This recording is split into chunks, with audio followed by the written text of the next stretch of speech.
We all set? I'd like to welcome everybody to the July 2025 meeting of the Madison Historic District Board of Review. Brenna, could we have a roll call, please? Present.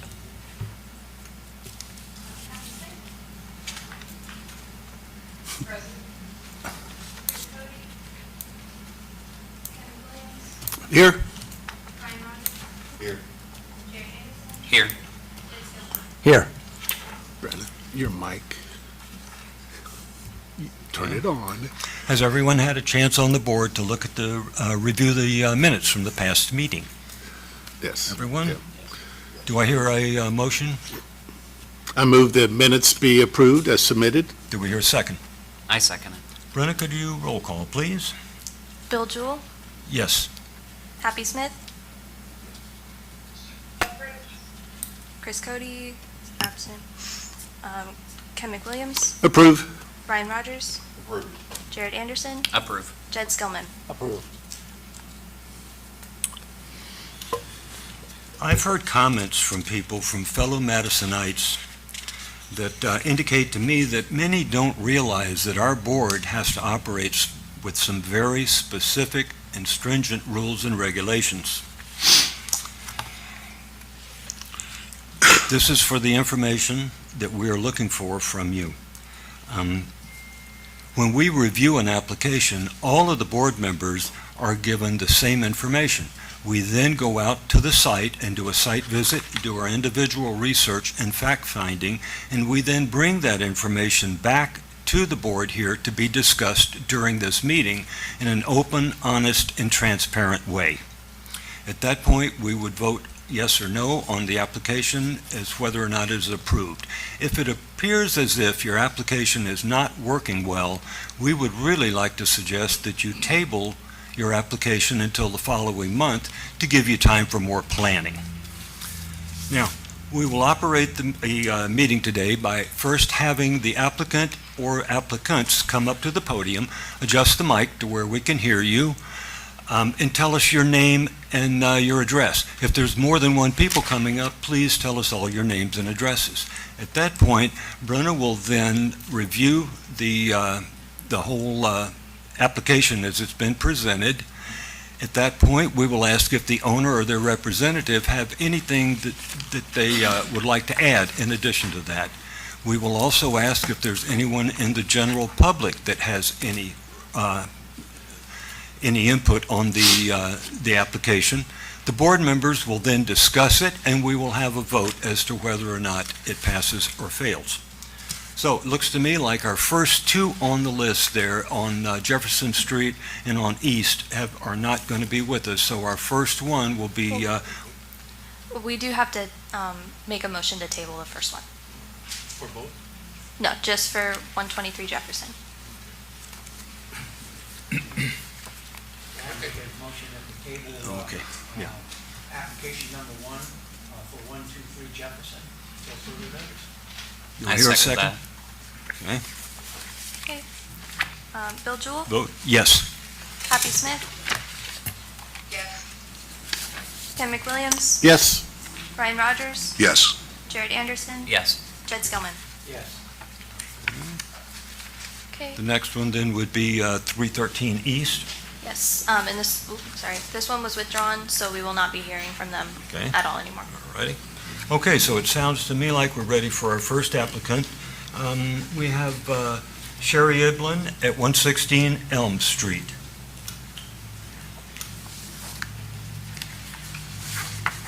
Hello, and thanks for coming. Hello. I'll start with, I'm not Sherry Eblin, actually. That's my mother-in-law. So, Keith Mefford. My address is actually 1315 Calabria Road in Panama City, Florida.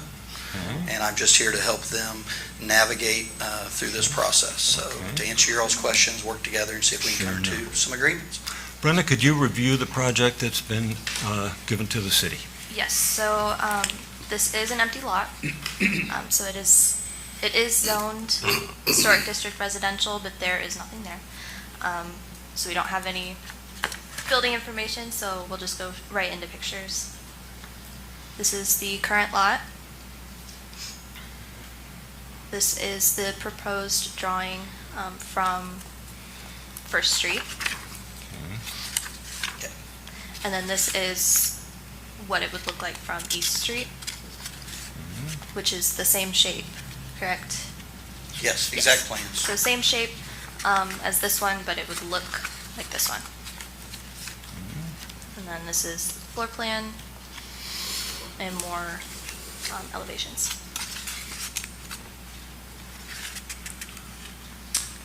That picture there would be the one that was different with the sketch. That's why we did the sketch from First Street, from the original application that you see. So do you have anything that you'd like to add?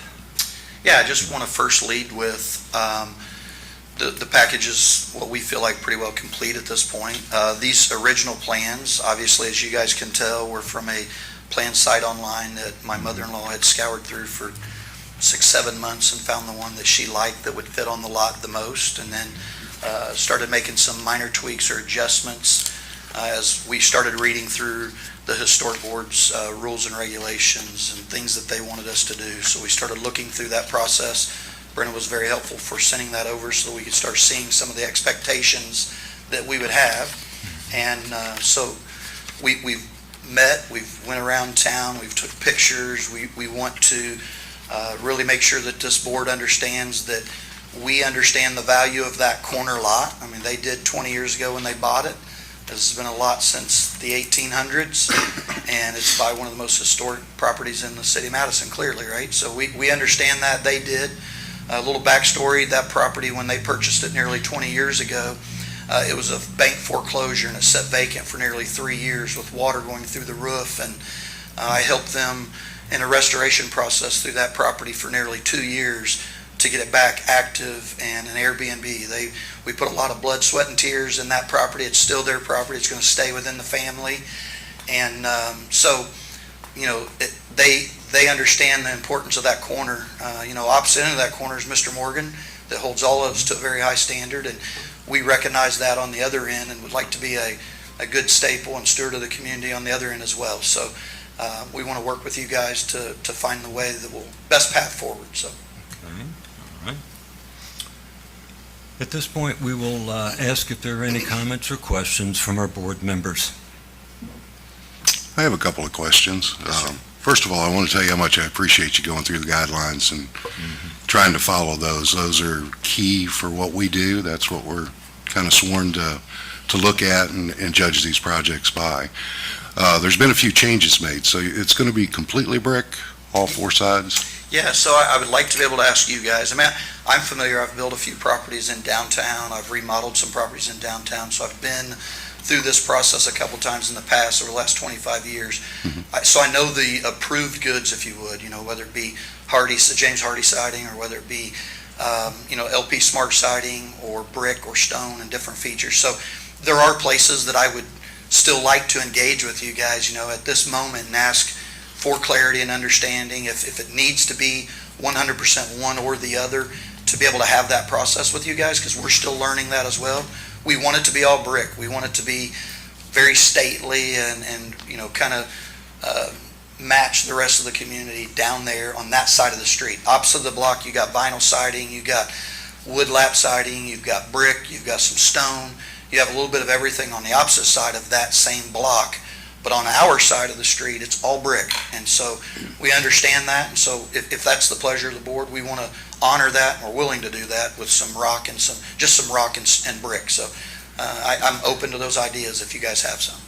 The reason I ask isn't necessarily to discuss the materials. It's when we propose a certificate of appropriateness, we need to make sure that they're as clear as possible. So if the proposal is for brick, we would like to include that in the certificate so that it makes it easier for the building inspector and everybody else involved to be able to look at that and reference our certificate of appropriateness without ambiguity. I never could say that word.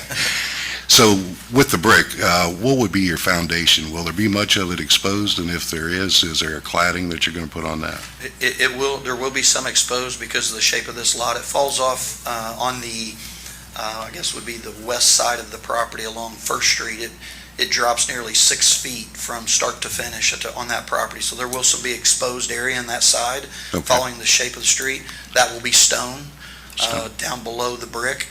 I asked that question to you a minute ago. The reason I asked that was because we have made a couple modifications with a dormer that we feel like we want to add on the front side facing First Street. And with that dormer, we contemplated to use a little bit of an approved product for just that dormer. So we can get to that if it comes up. And that's the only reason I asked, not any more siding or any more anything else, but all brick except for potentially that dormer that, that was a real quick last minute sketch I tried to pull together. It was like, hey, we really want to know kind of what you're thinking on First Street. So those dormers is the only thing that we were talking about maybe doing a little different.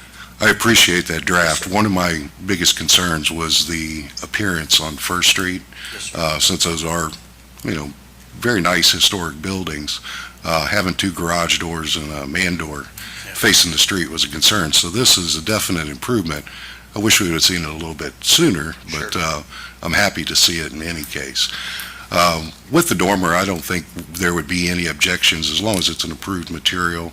Well, actually, approved would be wood, but something similar that the building inspector could probably take care of from there. Okay.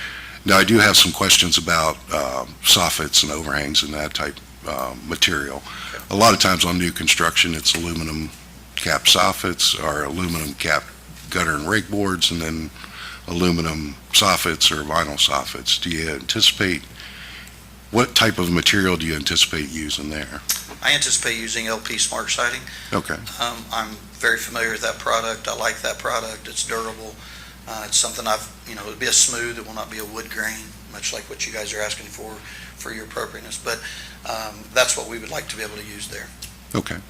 And then the roofing material, the drawings show metal roof for you, but the rendering showed an asphalt roof. Is that? Absolutely. Yes, sir. Okay. We switched that. I actually take the fall on that one. I actually told my in-laws, hey, when we were first talking about this, I said, they'd probably really like to see standing seam. They're going to like to see brick. So we switched to brick, but then we found out, really, when we're trying to fit in with the rest of the block to some extent or degree, every other house on the entire block is asphalt shingles. So we also agree that it should be asphalt, dimensional. My in-laws put a really nice dimension, not a traditional dimensional, a little bit more of a slate look. They went a nice shingle on their existing house, and we'll probably do something like that. But it'll be an architectural shingle that is complementary to the structure.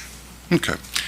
And then as far as the windows, it's shown with divided lights in it. Will you be using an STL or?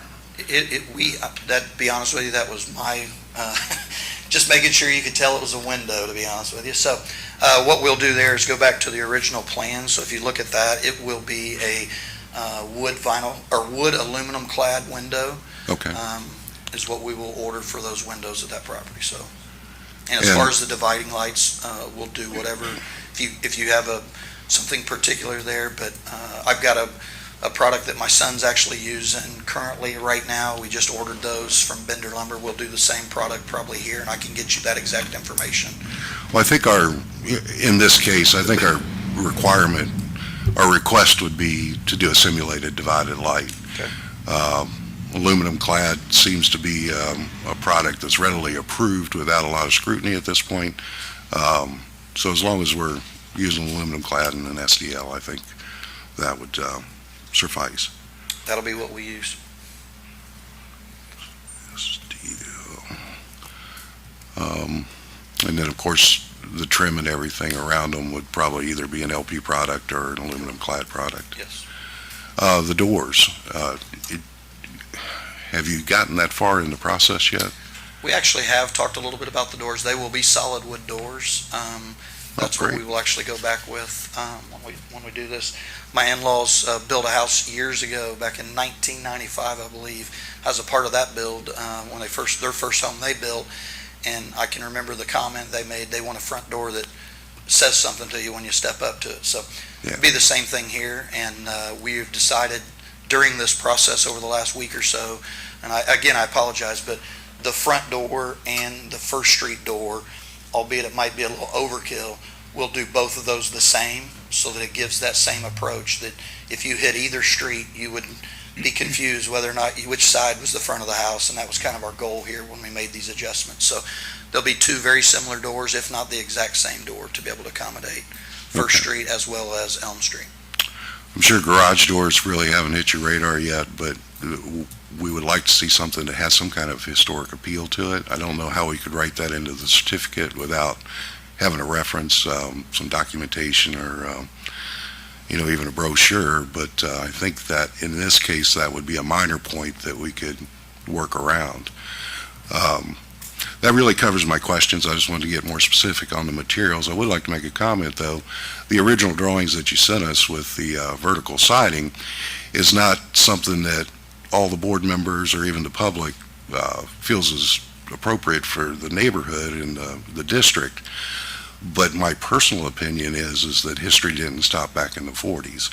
And building a modern house downtown Madison that's tasteful and well-designed, I think is appropriate, and I would have been supportive of that rendering as well.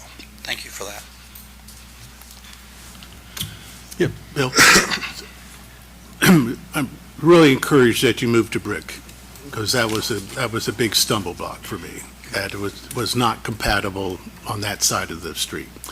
And now I want to spend more of your money. So if I can, I don't even know how to call it, describe it, but don't use the extruded brick that's so common.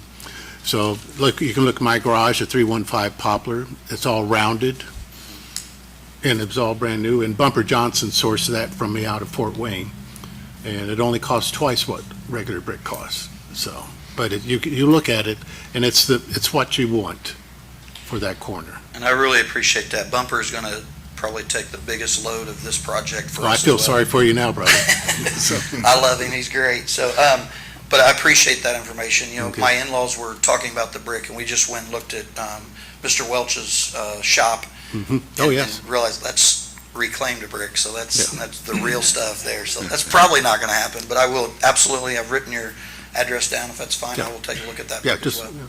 go up and walk. Everyone walks on it. Don't you, Jed? You bring people by every day. So, yeah, I appreciate that move to brick. Thank you. Veronica, could you put the black and white night shot back up there? That view faces west, right?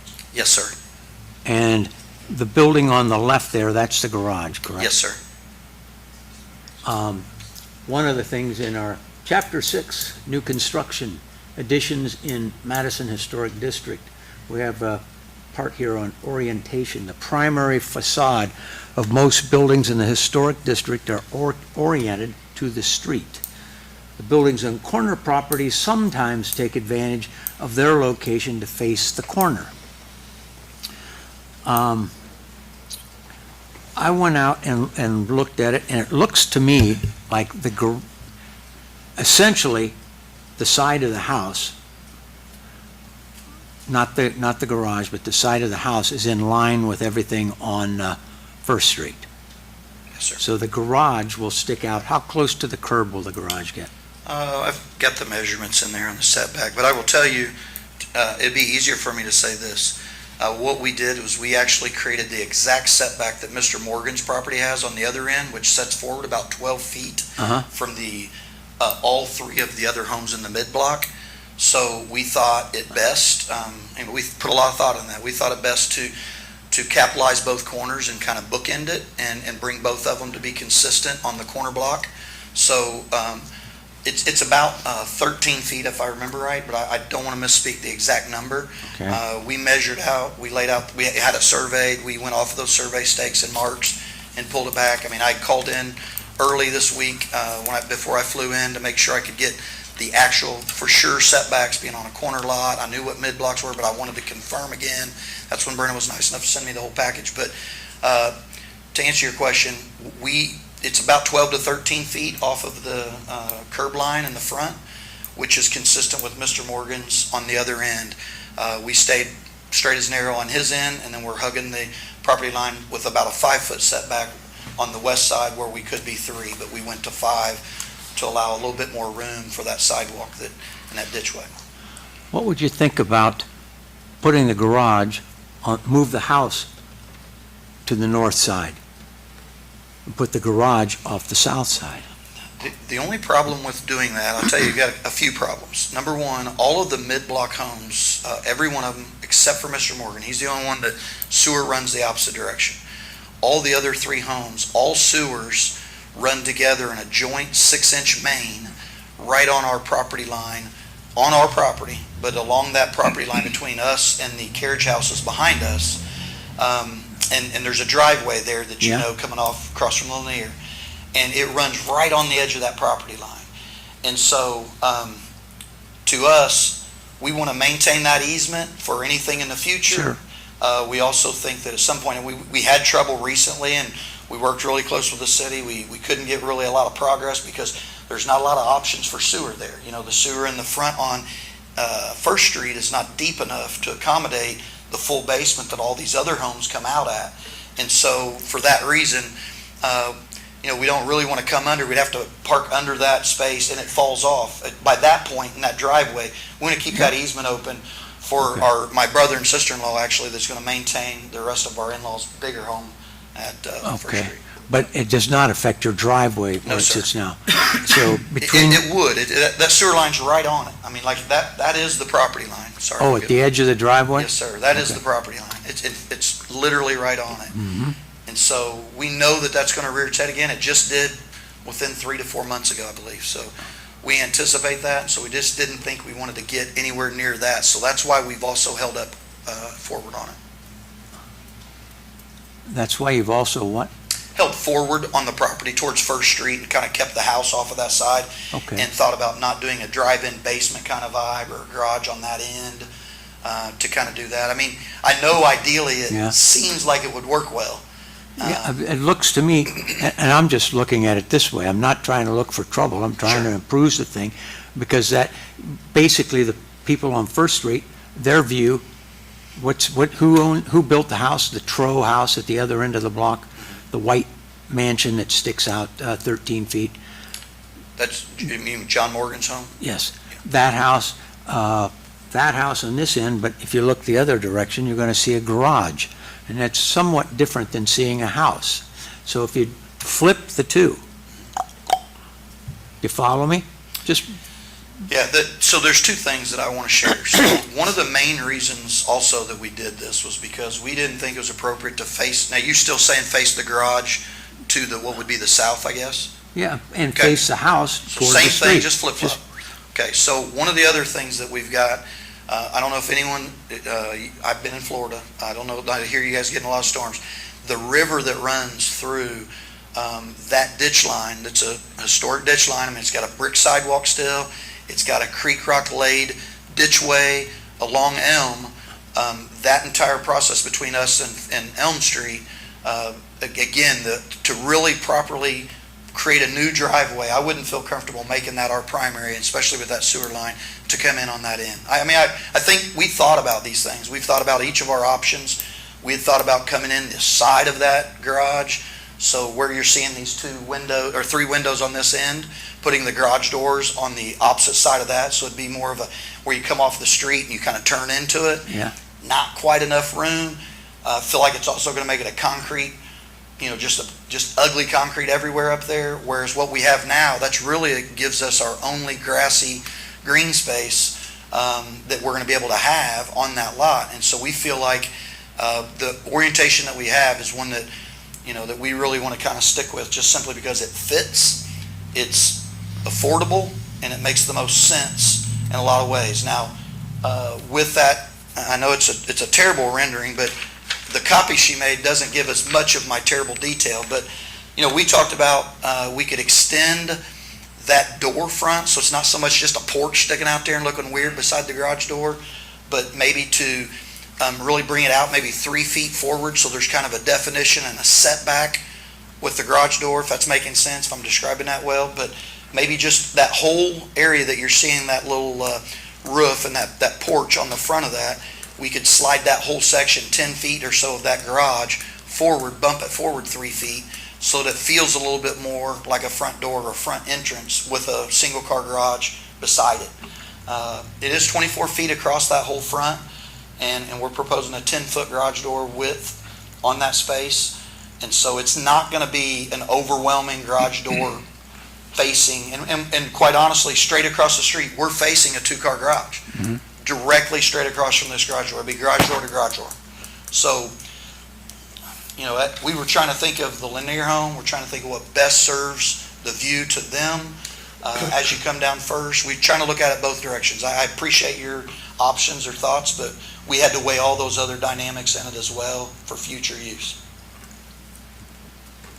Not saying no, I'm just saying that's what Sure. that was the decisions, Yeah. so. I'll just toss it back to the rest of the board if anybody else has a similar thought. Well, so first thing, initially I was a little concerned about the application. I didn't feel as though it blended with the rest of the street. Across the street you have the Lanier home. However, I feel a lot better now that it's, your brick and your stone. I'm much more in favor of it than I was. Initially, again, I was a little concerned. The Indiana State Museum system just said that the Lanier is now the top visited historic site of their 12. And so you're right across from a National Historic Landmark. Yes, sir.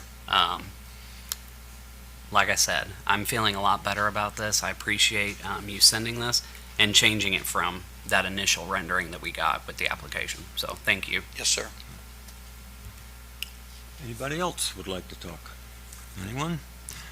Is there anyone one- from the general public that? I'm Can I sorry, ask go one ahead. more last Okay. question? I'm sitting here looking at the rendering, and the one thing I didn't ask about is that going to be a poured concrete porch, or will it be clad in any finished material, or The front porch will be a poured porch. will be a poured porch, Yes, sir. wood columns, or? Yes. Okay. columns.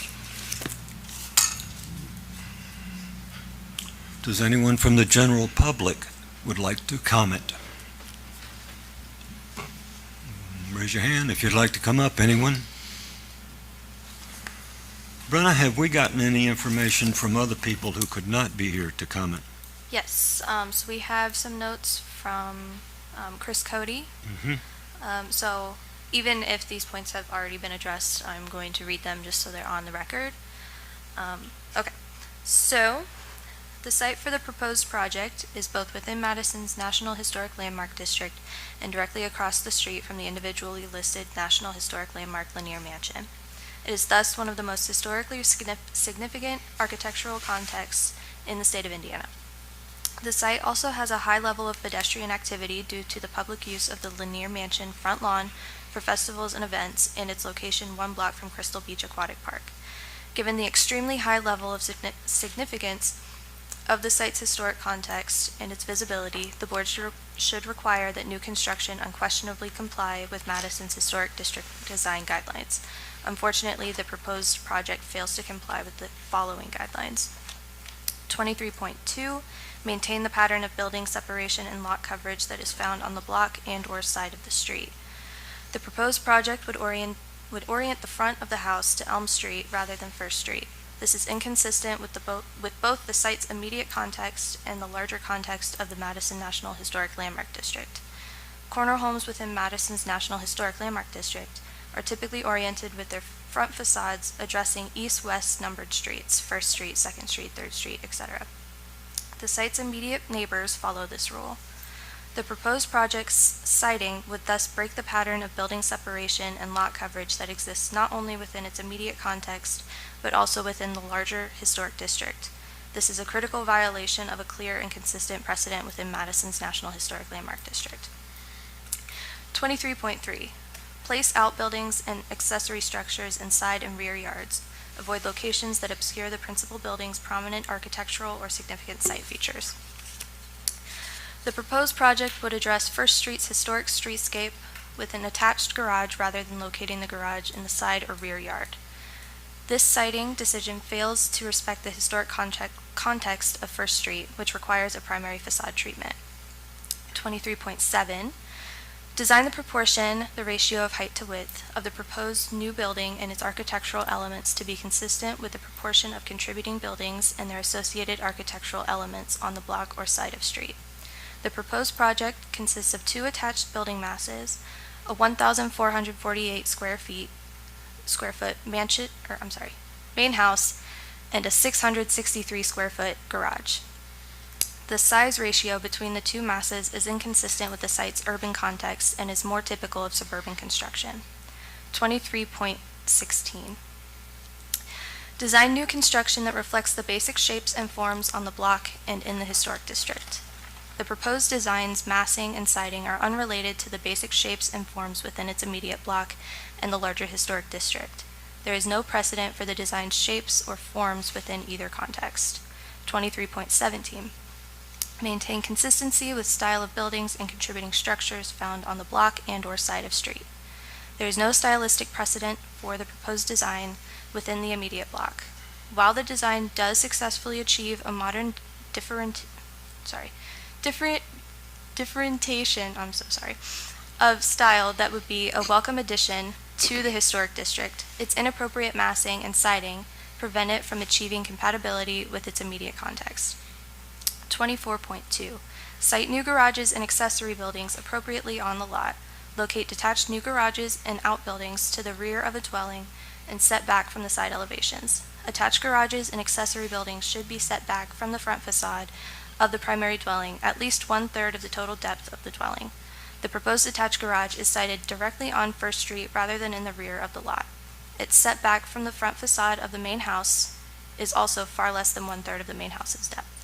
Given these multiple violations of the guidelines, I do not believe that the board should approve this application. A more thoughtful approach that respects the historic context of both First Street and the Lanier Mansion should be required. I also note that the submitted plans appear to be generic rather than specific to the site. It is extremely difficult to find generic, off-the-shelf plans that are compatible with historic contexts as sensitive as this one. I encourage the applicant to work with an architect with historic preservation experience, and I sincerely hope that they will return with an improved design. And like I said, I think a lot of those have been met, but that is just so that these are on the record. Are we allowed to address some of his? Okay. I just want to say I've been on the board since February and I've never had an application meet every guideline. So I think it's a little unnecessary that we are, it's about give and take, this process. And I think you're working with us. I appreciate people that come before us with due diligence, that understand the importance behind investing in our downtown, yet also trying to preserve the history surrounding it. So I don't really agree with several of his points. Yes, it doesn't meet every guideline of, let's see,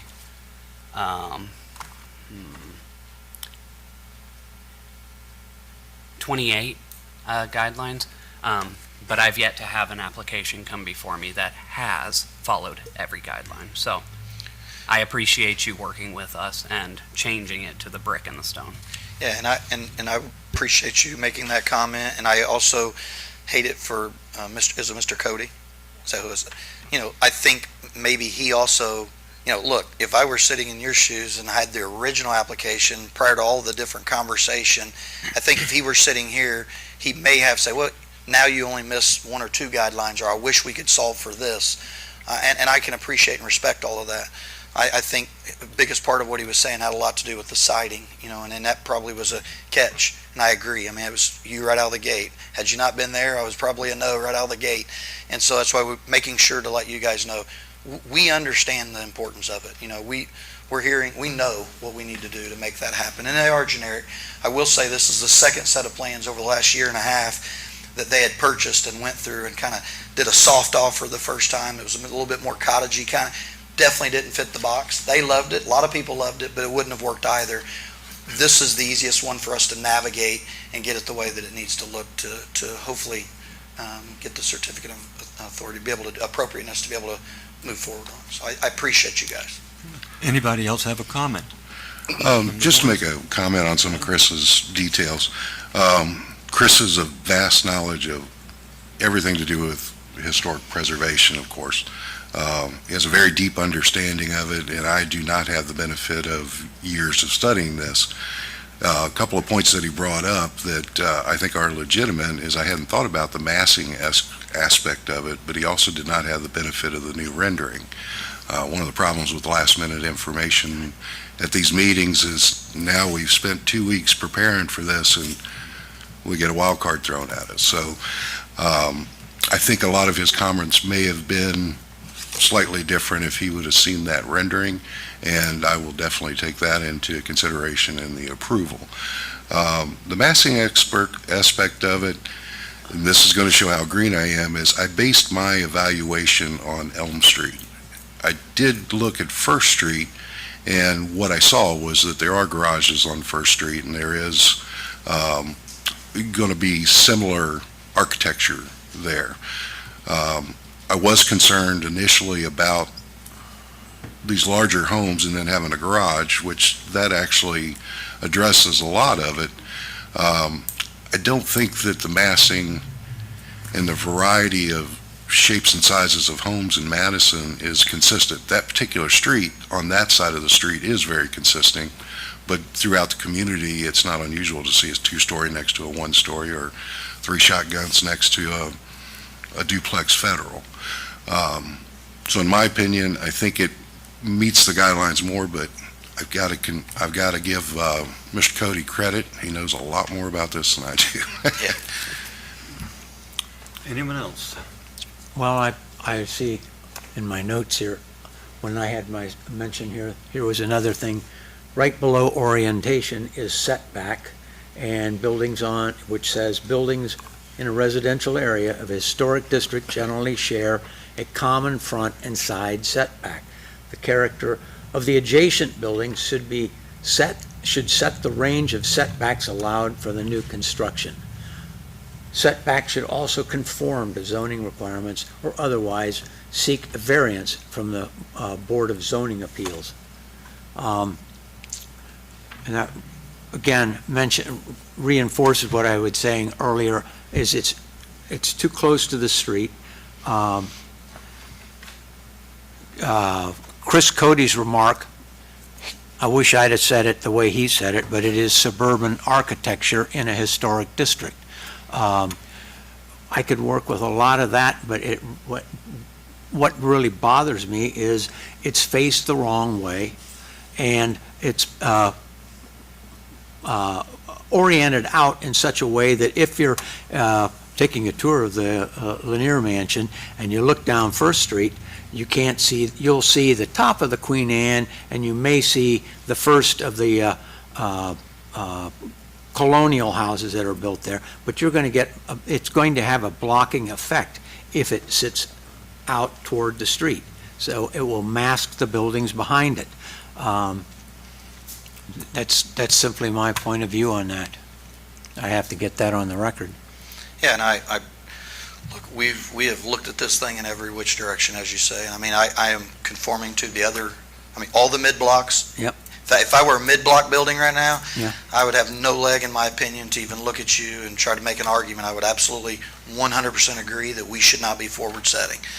Given the fact that the end block is on a corner and it sits forward, and most of the traffic, I can assure you that the front door, great respect for Mr. Morgan, I'm not picking on him, but point is, First Street to him, they don't use that front door. I bet it may even be sealed shut.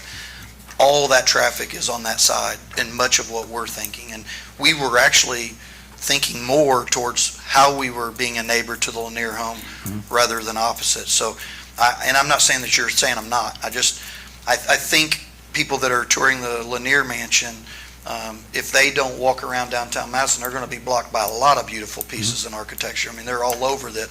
Whether I set back or I set forward, they're going to miss a lot if they only stand on that property and look around. So hopefully they'll be encouraged to get out and about in our community and see all the beautiful blocks of different homes that are out there, historic value. So I appreciate your point. That was the reason.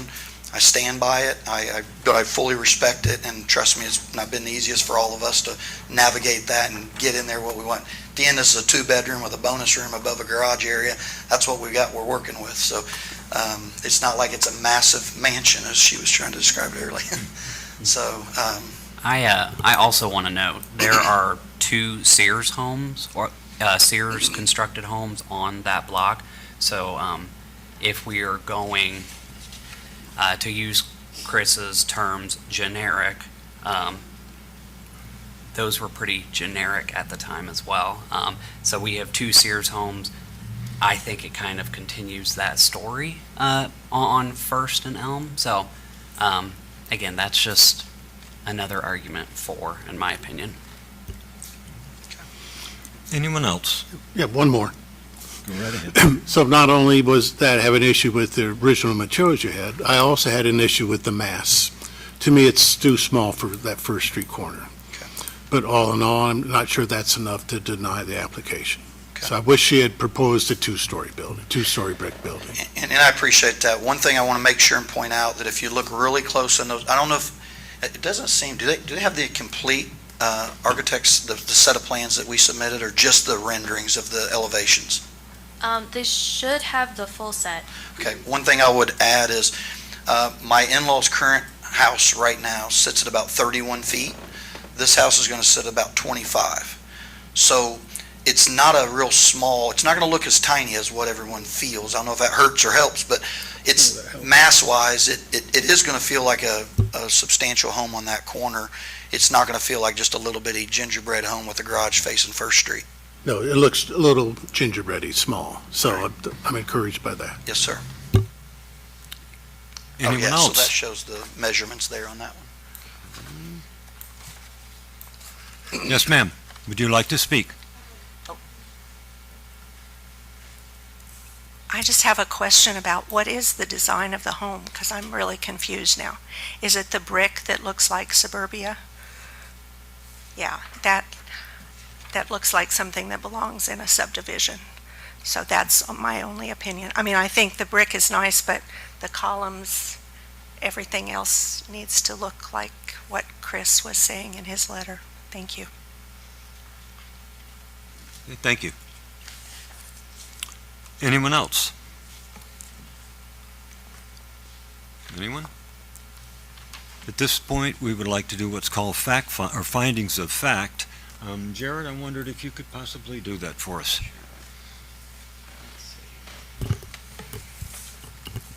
Okay, so 23.1, maintain a similar front, side, and rear yard setback. It does not meet that. Maintain the pattern of building separation and lot coverage that's found on the block. No, but I do believe that you've tried to make an effort with that.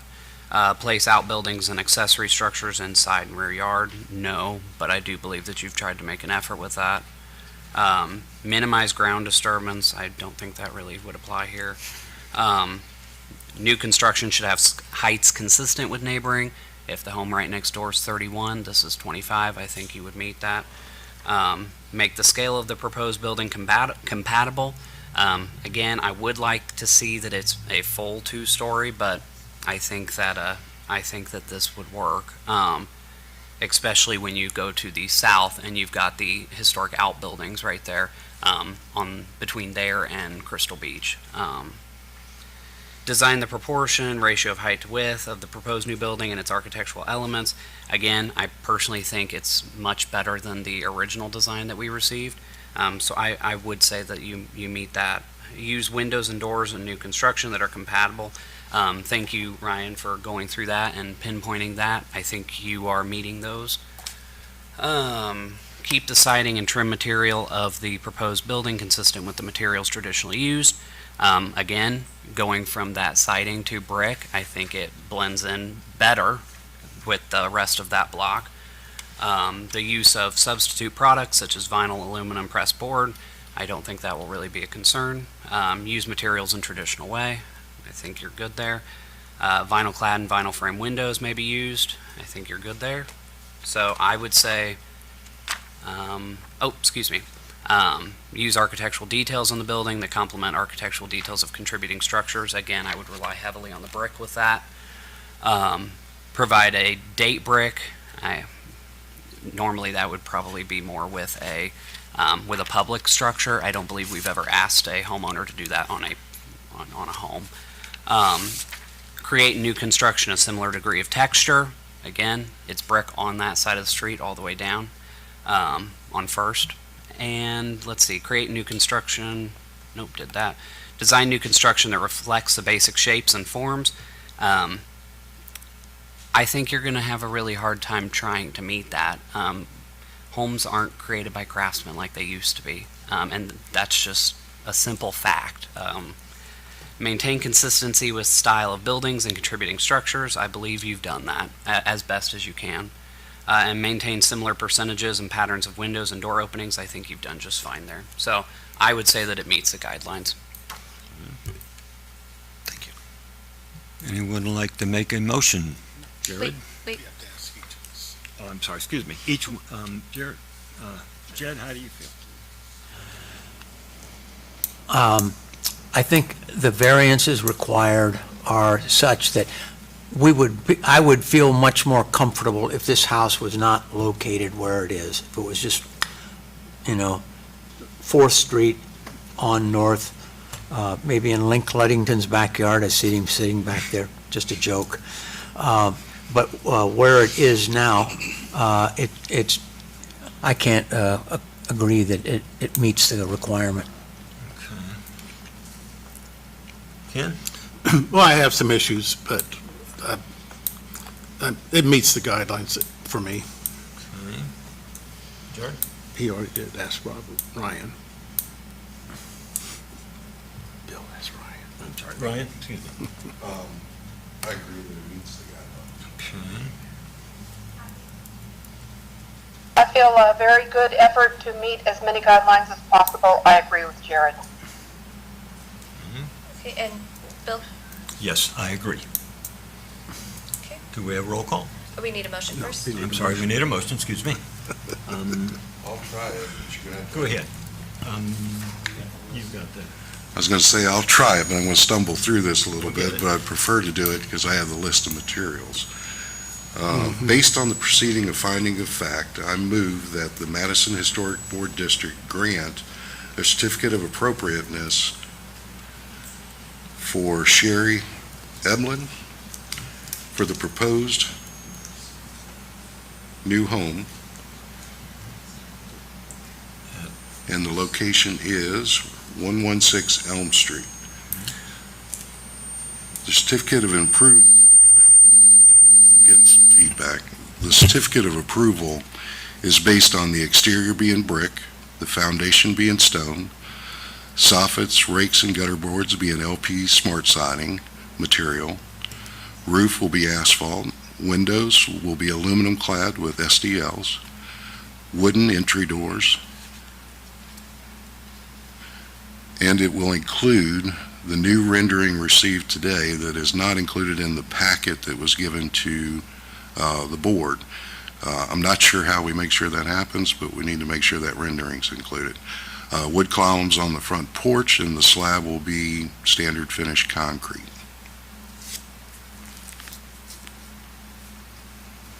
Oh, done, Ryan.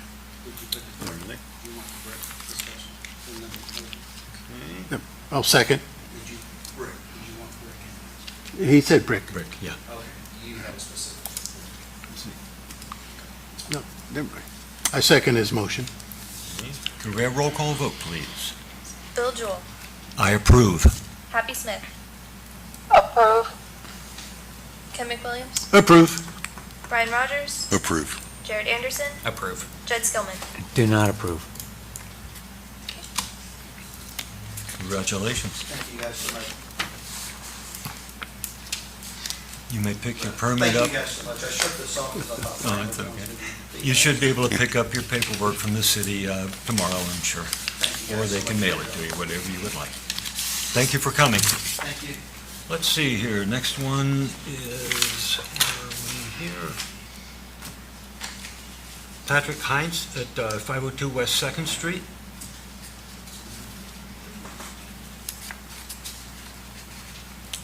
Okay. We can come back to that one. It doesn't Oh, look like we okay. have Is it- anybody here.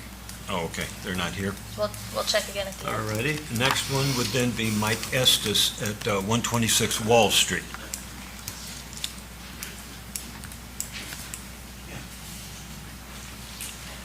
Hello. Mike Estes, 120, Yeah. or 825 West 3rd. Alrighty. Welcome back. Yeah. Bill Lanham, 5295 South, 100 East, North Vernon. All right. Rhonda, could you review the project? Yes, okay. So, 126 Wall Street, this is a contributing structure. It was built in 1870, zone medium-density residential. And this is a request to add a second-story walkout deck with one door right above the porch. All right, is there anything you guys would like to add or elaborate on? No, I think that I've worked with Brenna and tried to submit the best I could, as quickly as I could, to cover those areas that you may have questions about. I did want to mention that Mr. Lanham is a contractor, so he's the one that's with me to, and if this is approved, that would be performing the work. All right. Mr. Estes, just so I know which side, so there currently is not a door to this proposed deck? There is not. There is not. Brenna, why did you not include doors and entrances in your qualifications? We can add that in. Okay, 9.6 says, never add a door where there's not a current one. So that would be a guideline that it does not meet. Pardon me? That would be a guideline that it does not meet. Okay. Okay. So I have a question. It's referred to as a deck. Is this a pressure-treated deck? It is. Okay. Pressure-treated decks are, well, let me ask you this first. When you were here last month and we were talking about the railing, we talked about the guidelines and so forth, did you have an opportunity to look at the guidelines for porches and decks? Did Okay. it before the last meeting as well. Okay. It's very specific in the guidelines. Decks should be located on the rear or side elevation, not public to street or right-of-way to preserve historic streetscape. There's also another section in garages or porches. It says that it's not appropriate to add a porch unless there is evidence of an existing porch on a historic property. Sorry, I'm losing track of my thought here. I had a lot of questions on this. My instinct is to try to help get this into conformity, but we're starting out with a pressure-treated deck. So this would be a long conversation, I think, to determine how we can clad it to bring it into conformity as a porch. And then the question also becomes, is a porch appropriate for this particular structure? I think I'll let some of the other board members address their questions first while I kind of get my thoughts around this. But as I mentioned, my concern is we need to determine a lot of materials here tonight, and it's going to take a while. Sure.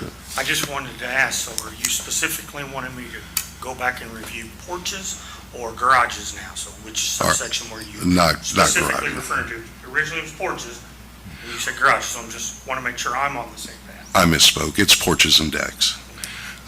Decks, it seems pretty clear that it's not appropriate for a historic structure, but if we call it a porch, it falls into a different category, and just getting it to the expectations for the guidelines as a porch, we have to make a lot of changes from a pressure-treated deck. We're going to have to go to painted materials that doesn't have exposed fasteners. That would be more appropriate materials for the historic district. Mr. Estes, I brought up doors because we often talk about the integrity of a historic building, historic home, and cutting holes in it is a really bad thing. Because now that property that was worth so much today is not worth so much tomorrow to someone trying to purchase an historic home in the district. So you've got bad math going for you in terms of home equity if you cut a new door. So I would encourage you not to do that.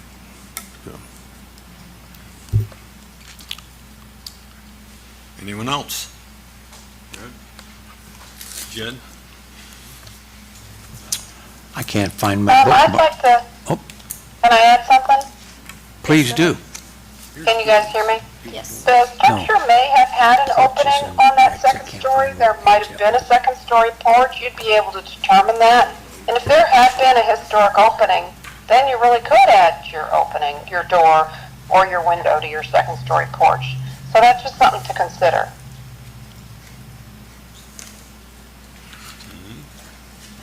Anyone else? I think that brings it back to me. Are you opposed to modifying the plan to make it more of a porch as opposed to a deck? Or, I guess, where do we stand here? Is my question. I'd have to review the application, but did I select the subsection of a porch indoor deck, or did I select porch?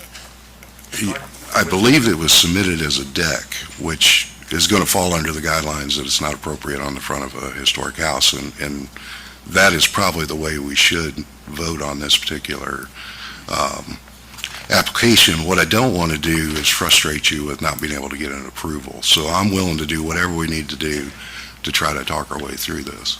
Well, part of the process that I did when we sketched this out is that I reviewed several properties in downtown Madison that has the same type structure within several 2 to 3 block radius of where this home is, and it fits that similar build. So I didn't think that, and working with Brenna, I thought that I had checked all the boxes to detail to be here this evening, that it would be sufficient. I don't disagree that you probably did find similar structures. A lot of them were probably built without permits. Some of them may have been built with a review and not followed the guidelines. Unfortunately, our position, or my position in particular, is that these rules are not the law. I mean, we don't have to enforce them 100%, but we need to try to stay in the spirit of them. And one of the things, and including some of the information from the state secretary, is that pressure-treated decks are not appropriate on historic structures. I'm new to the board. I've had to do a lot of research based on your application and other applications going to be presented before us today. And that is my finding, is that there's strong language throughout both these documents that says pressure-treated decks are not appropriate. My recommendation to consider it more as a porch is more to help you and to try to help you get through and get an approval than to change it on you. I don't mean to come across as that's what No, I'm it's trying fine. to do. It's just that I thought that was, pressure-treated materials were an improved material. Okay. Would you consider tabling your application and doing some more review and maybe design work? Because in my opinion, there is language in here about adding a porch is not appropriate, but there was a porch there, I know, because I've seen pictures of it. So I think it's appropriate to build a porch there, and there's nothing that says it couldn't be a porch with railing around the top of it that turns it into a deck. We just need a more appropriate materials list, basically. Can I jump in here? Is that okay, Ryan? Yeah. Brenna, can you go to the slide with the red house? Yeah. There we go. Mr. Estes, I don't know if you would consider, this of course is not exactly your house design, but you see how these two porches, they have the more traditional look, but still, just regular wood. It's not anything too fancy, not too much gingerbread. Might you consider a design like this? And of course, I would like to hear the other board members' thoughts on whether or not this might be an acceptable porch design. Anything else? Well, I had not entertained the thought of having a awning or a roof type above this secondary level. And I think that would be an appropriate design, is just doing an open porch above for the type of architecture that you have with your historic home. I hope that I'm conveying to you that I'm very supportive of your project. I'm just not supportive of the material that you've selected. But is it also that if I had selected the terminology or the correct thing for a porch, that it would have followed a different type of guideline for this presentation? It would have been a different type of guideline, yeah. But if I so try to change that, then that is me tabling it, coming back again next month of a resubmittal. If we're changing from a deck submittal to a porch submittal, does that require a new application, or? I don't believe it would need a new application. If you feel that it has what it needs to meet under porches, if he's agreeable to it, I would expect we could review it under that. But if you feel more comfortable tabling it to have a material review, we can do that. Well, I'm not the final decision on this. Of course, it's the rest of the board as well. But in this case, I feel like the material is obviously so far out of the side of the guidelines that I don't want to disappoint the homeowner. I don't want to create a really long meeting trying to figure it out. I'd rather revisit it again in 30 days if it's acceptable to you. Well, I just wanted to say that because you asked me of that definition on what this is from a porch or a deck. Right. It's kind of both. It is. It And so is. Therefore, but I paused because I could see where you were asking me. Yeah. But, so it's both. It is both, but as proposed as a deck, it would be clearly outside of the guidelines. As a porch, we can make it work. And that's a nuance that's probably not as relevant as the material. And it really comes down to the material. Are we going to, you could build it exactly as you've had it drawn, or I'm not saying that I approve that, but it could be built exactly as it's drawn, as long as that it had some kind of ceiling material and the floor joists weren't exposed. The posts were wrapped with some kind of painted material. The band boards around it are covered in something. So it's an additional level of detail that specifies it as a porch versus a deck, or a very fancy deck. I appreciate all those comments. I Bill. felt like I submitted the application as I understood it to not take up a tremendous amount of your time. Yeah. So I declined to table it. Okay, so you'd like for us to vote on it Please. based as a pressure-treated deck only? Absolutely. Okay, With the door as submitted. okay, thank you. Would you consider a change in your railing system? What you have there now is, it's pretty much 2025 as far as a look. Is the new part going to be just like that, as far as the same material and same design? The railing itself, Yeah, yes, it would match what is on the other side. I'm concerned about that. I don't think that we're meeting expectations here. When you were here before, Yes, sir. we commented, in my memory, on the anodized metal spindles. And I thought it was that you were at least amenable, can't say that you agreed, but you were amenable to using turned wood spindles. Is that off the table now? You mean like on the post settings? No, you have your rail, whoops. Newell's in. Rail and the handrail around the deck, and that was held up by black anodized metal pipe, as I remember it. Yeah, no, forgive me, no, if I alluded that I thought that I would change that to that type of design, I apologize, I didn't. I think that was Happy who had suggested those spindles, I believe, but no, I had always intended to keep it to the same. Anyone else? I wanted to read into the record kind of the relevant guideline. It's section 27, new construction decks, page 112. Decks should be located to the rear and side elevation and not visible to the public right-of-way to preserve the historic streetscape. Guideline 27.1.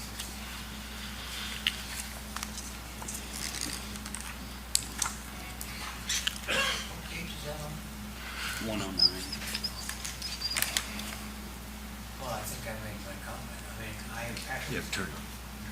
I have to say, I would offer once again, you should stop and take a continuance and come back next month and think this over. And go to a wood spindle that's in harmony with the age of the building, and avoid pressure-treated lumber. Think of another material that you can use. But I can't see using metal spindles on a historic building that look like they just came from, Lowe's up there. That's where they came from. Oh. End of my comment. Anyone else? Is there anyone from the audience or the general public that would like to speak? Is he, oh, is they going the other way? Okay. Do we have any kind of information from others that are not here at the meeting? Yes, so from Chris Cody, I believe that this application violates the following two guidelines. 14.9, use architectural details and ornamentation that are compatible with the style, period, and detailing of the porch and structure. The proposed porch appears unrelated in materials and style to the main historic house. 14.12, it is not appropriate to add new porches, entrances, or balconies to primary elevations or other areas of a building that are seen from the public view if none existed historically. This application proposes to add a new porch to the primary elevation of a contributing building. It would also remove historic fabric to create a new second-floor porch entrance. No historic precedent for either has been provided.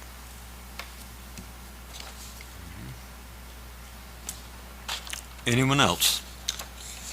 I just have a general Yes, sir. comment or a question. Yes, sir. So I'm not sure, Tony, if you're acting counsel, but I know counsel's not here. But I didn't say anything when Mr. Medford was up here and he was discussing this property and what they wanted to do at Miss Evelyn's house. But I was unaware that a standing board member could participate that is not here like Happy is, either without audio or visual, and how a record can be kept. Say, Cody has twice now been read into the minutes of this meeting, and it's my understanding that an individual that is not present via video or audio is not present at the meeting and therefore cannot participate even via someone else's conversation. And Cody has now had 2 times the opportunity to speak, which has, the first occasion, had striven other board members' conversation to stimulate them on things that he had said. So I just wanted to make sure that Cody now has spoken on behalf of Brenda has for him, and I'm just curious if that is within this board's guidelines to allow that to be part of this presentation. Yes, it is, because he's presenting those as a member of the public, not as a member of the board, which is why it's being read during public comment. He will not be voting or making any decisions on the project. Anyone else? I would like to just ask, just to make sure that Mr. Estes understands if we table it, it can come back next month with some redesign, some modification, and it still sort of stays alive. If we were to, by some chance, vote it down, then you have to kind of really start the process all over again. So I am kind of wondering if you might want to consider tabling, and please, people on the board, correct me if I'm not completely correct in this. Is that something you'd like to consider, sir? No. No? Just a quick comment, I would consider tabling only because you could potentially meet guidelines better if we potentially look at Sanborn maps or other resources to see where there were entrances in the property. Perhaps there was a door there at one point or near there, that we could try to make that argument that we would be able to tell looking at a Sanborn map that there was a deck there and that there were doors there, and then it would be an open and shut case. I would encourage you, we can pull that up, it's very easy, so. I agree with Jared. I would encourage you. So it clearly sounds like the board is offering sound advice.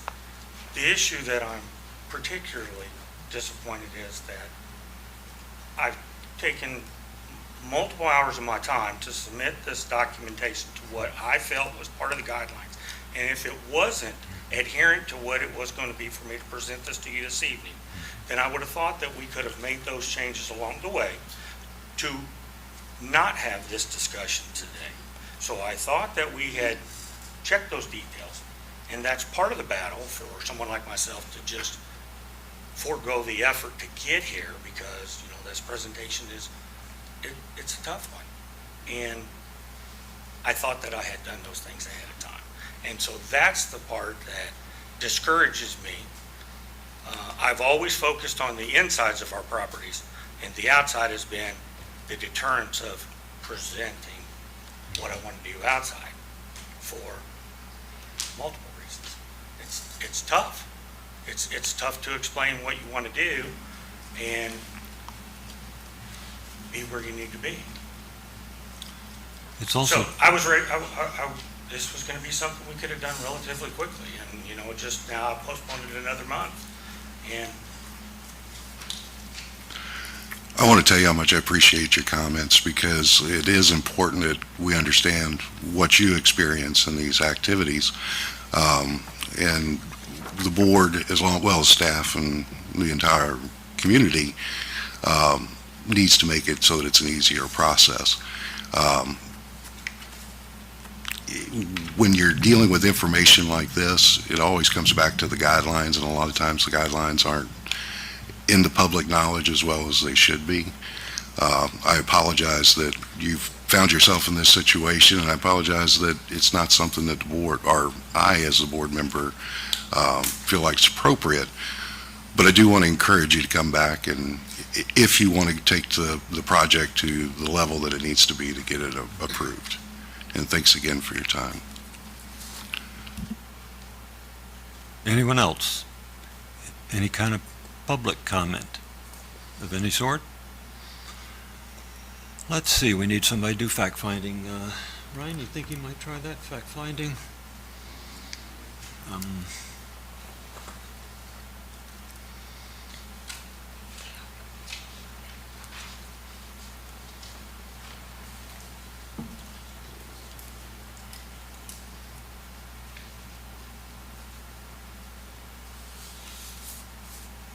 Quick reminder, real quick.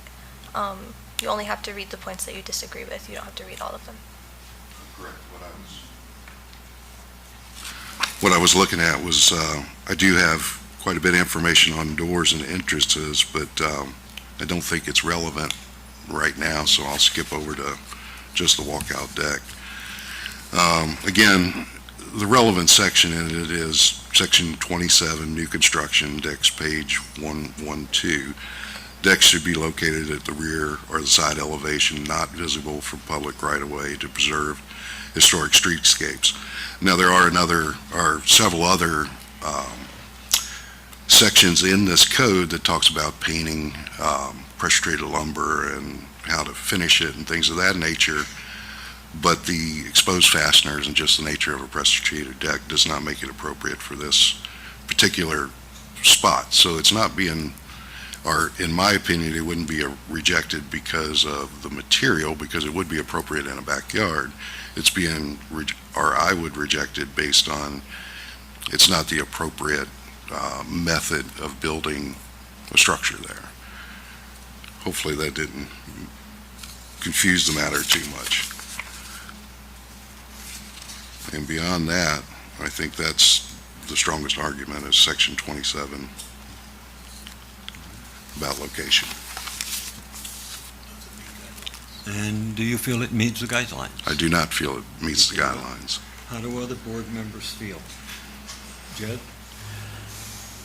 I feel it does not meet the guidelines, but we'd be willing to work with you. If you would forego this right now, we'd be willing to work with you if you could make it meet the guidelines. But this does not meet the guidelines, and the anodized spindles that are there now, I don't know how they got put there. They don't meet the guidelines, just to let you know.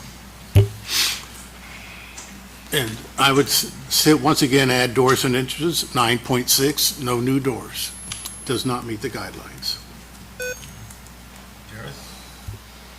Yeah, I agree with what everyone's saying. I don't believe it meets the guidelines. I feel the same way. Do we have a motion? Copy. I agree, I don't think it meets the guidelines. Do we have a motion?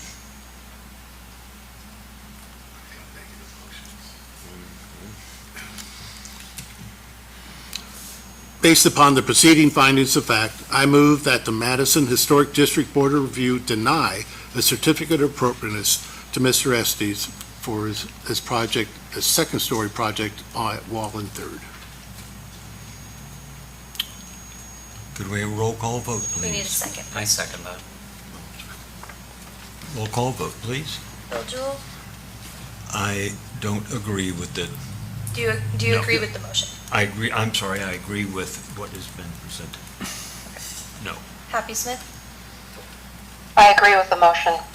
Ken McWilliams, Agree? Ryan Rogers, Agree. Jared Anderson, Agree. Jed Skillman. Agree. The motion did not pass. I would suggest touching base again with the city and redo a little bit. Let's see if we can get you approved. I appreciate Okay. that, and I'll review the language. Thank you very much for coming. Thank you. It's not easy Let's go. saying no. You want to stay up? then? Oh, yeah, you've got the next one. Okay, so the next one will be the shed at 126 Wall Street. It's a shed and a porch. Yeah. Yeah, you had to dig deep. All right, so this is a non-contributing structure built in 1985, located at 124 Wall Street. It is also zoned residential medium density, and this request is to replace the shed with a new larger one and to add a porch.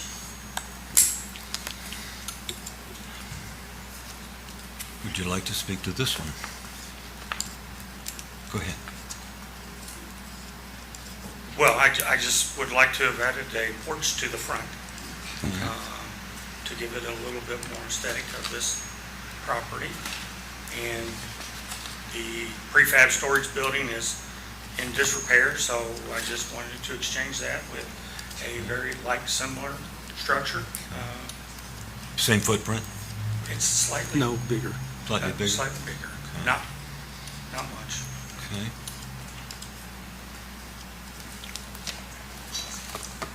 The diagram for your porch, could we pull that back up again, please? So this is the full width porch all the way across the house, right? Yes, sir. Across the front? Okay.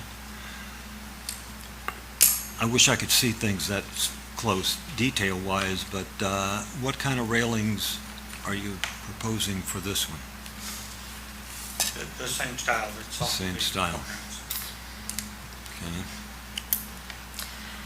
For the record, on the shed, it's currently a 10 by 10, and the proposed is a 10 by 14.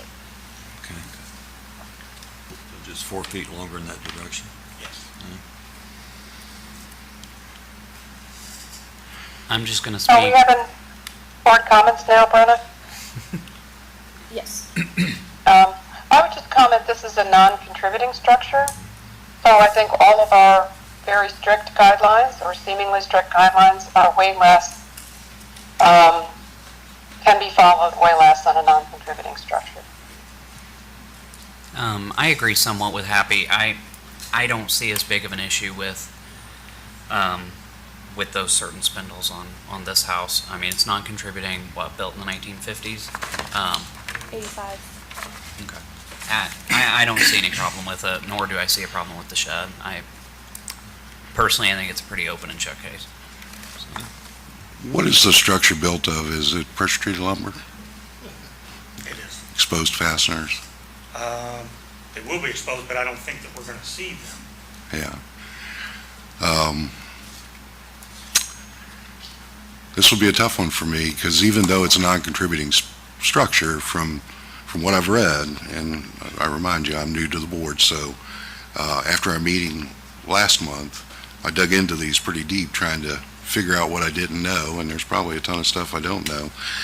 All the indicators that I saw is that even a non-contributing structure in the historic district should encourage materials that are in harmony with other historic structures. And I think the intent is that it's protections for everybody. It's protections for you because you have guidance for what is appropriate. It's protection for your neighbors because they know what to expect from the historic people, and it's protections for the staff because they should be able to help you move in the right direction as far as what you're proposing.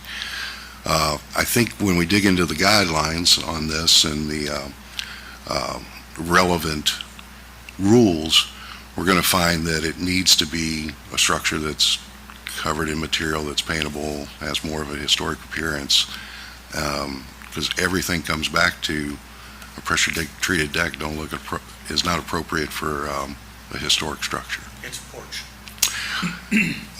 Yeah, okay, it is a porch. I'll go with that. I think under the porch regulations, there's much more suggested restrictions for materials.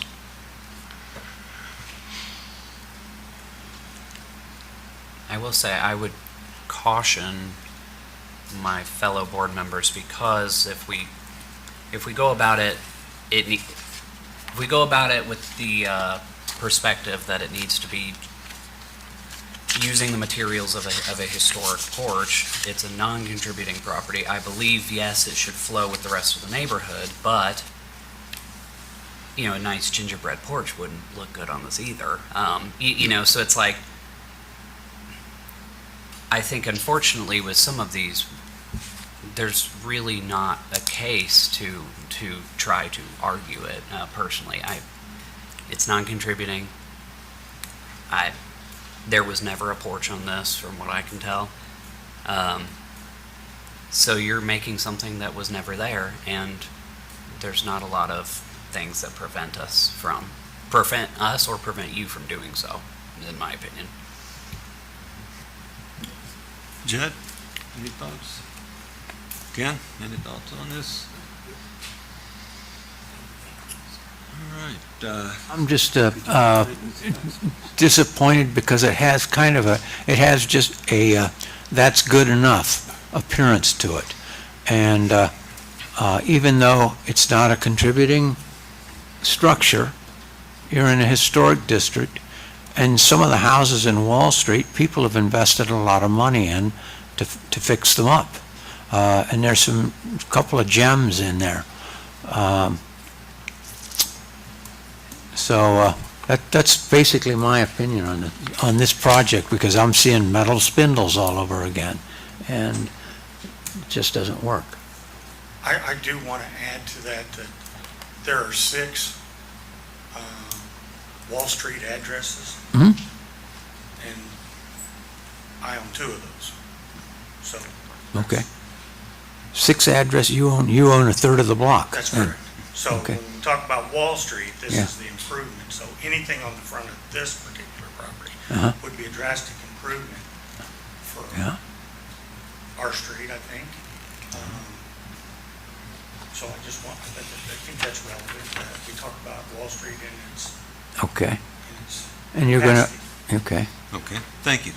Ken, do you think you could do Yeah. findings of fact, Okay, please? so the district design guidelines, 14.0 porches, this project meets the guidelines. Yes. Ask everyone how they feel. How does everyone feel about this? I agree with Ken, same reasons. Ryan, I disagree. disagree?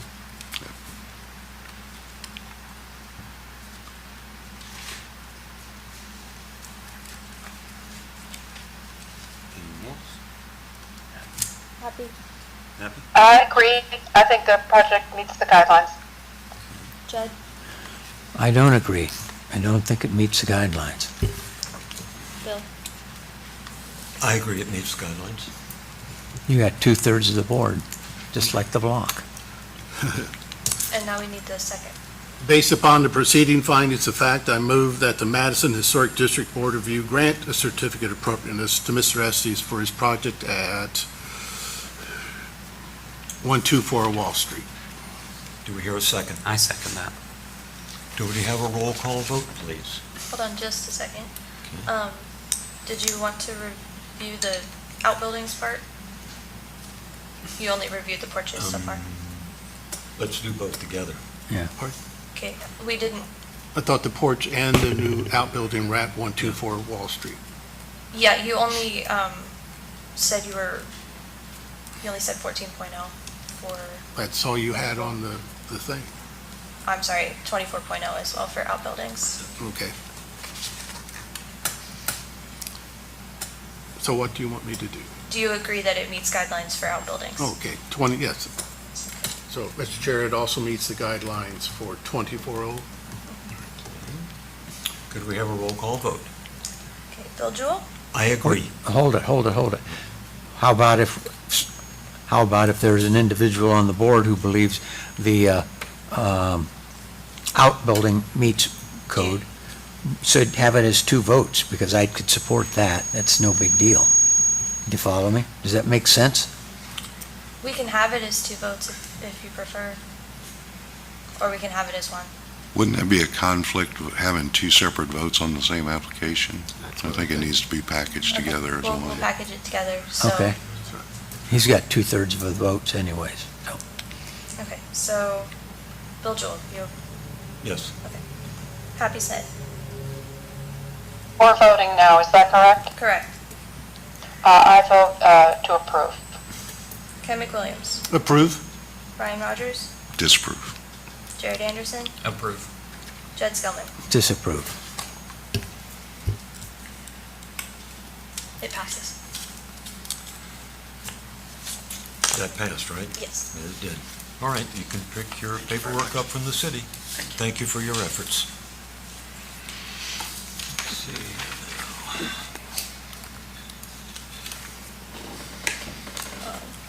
Hold on. Is that the last one, I think? We have, Yeah. yeah, we'll get back to him in just a second. Oh, Pat yeah. Heights is We'll here. go We back. have 111 No. East Brenda, 4th, Pat Heights is here. right. Oh, we're going to skip Next, this one? next in line is Okay. 111 East 4th, and this Right. one is tabled, but we need to What's- vote on that. So you need a motion to postpone? Yes, Okay. the applicants have agreed to Right. a table. So So could Mr. we hear a motion to propose, postpone or table? I move that the project at 111 East 4th Street be postponed until the next meeting. Do we hear a second? Second. Second.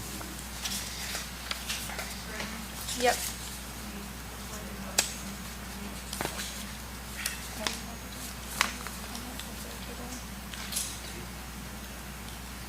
We don't have public comment if it's tabled. If you want to submit written, or if you want to attend next month, when they're presenting it. Or we'll have okay, yeah. What about at the end with public comments? They could speak then, yeah. So now we will go back to. Oh, yes, yeah. thank you. Okay, Bill Joel, I approve. Happy Smith, We're approving the tabling of 111. yes. Approve. Ken McWilliams, Approve. Ryan Rogers, Approve. Jared Anderson, Approve. Jed Skillman. Approve. Now, we will go back to 502 West Second. Okay. Mr. Hines? Yeah. Yes, Mr. Hines, 502 West Second.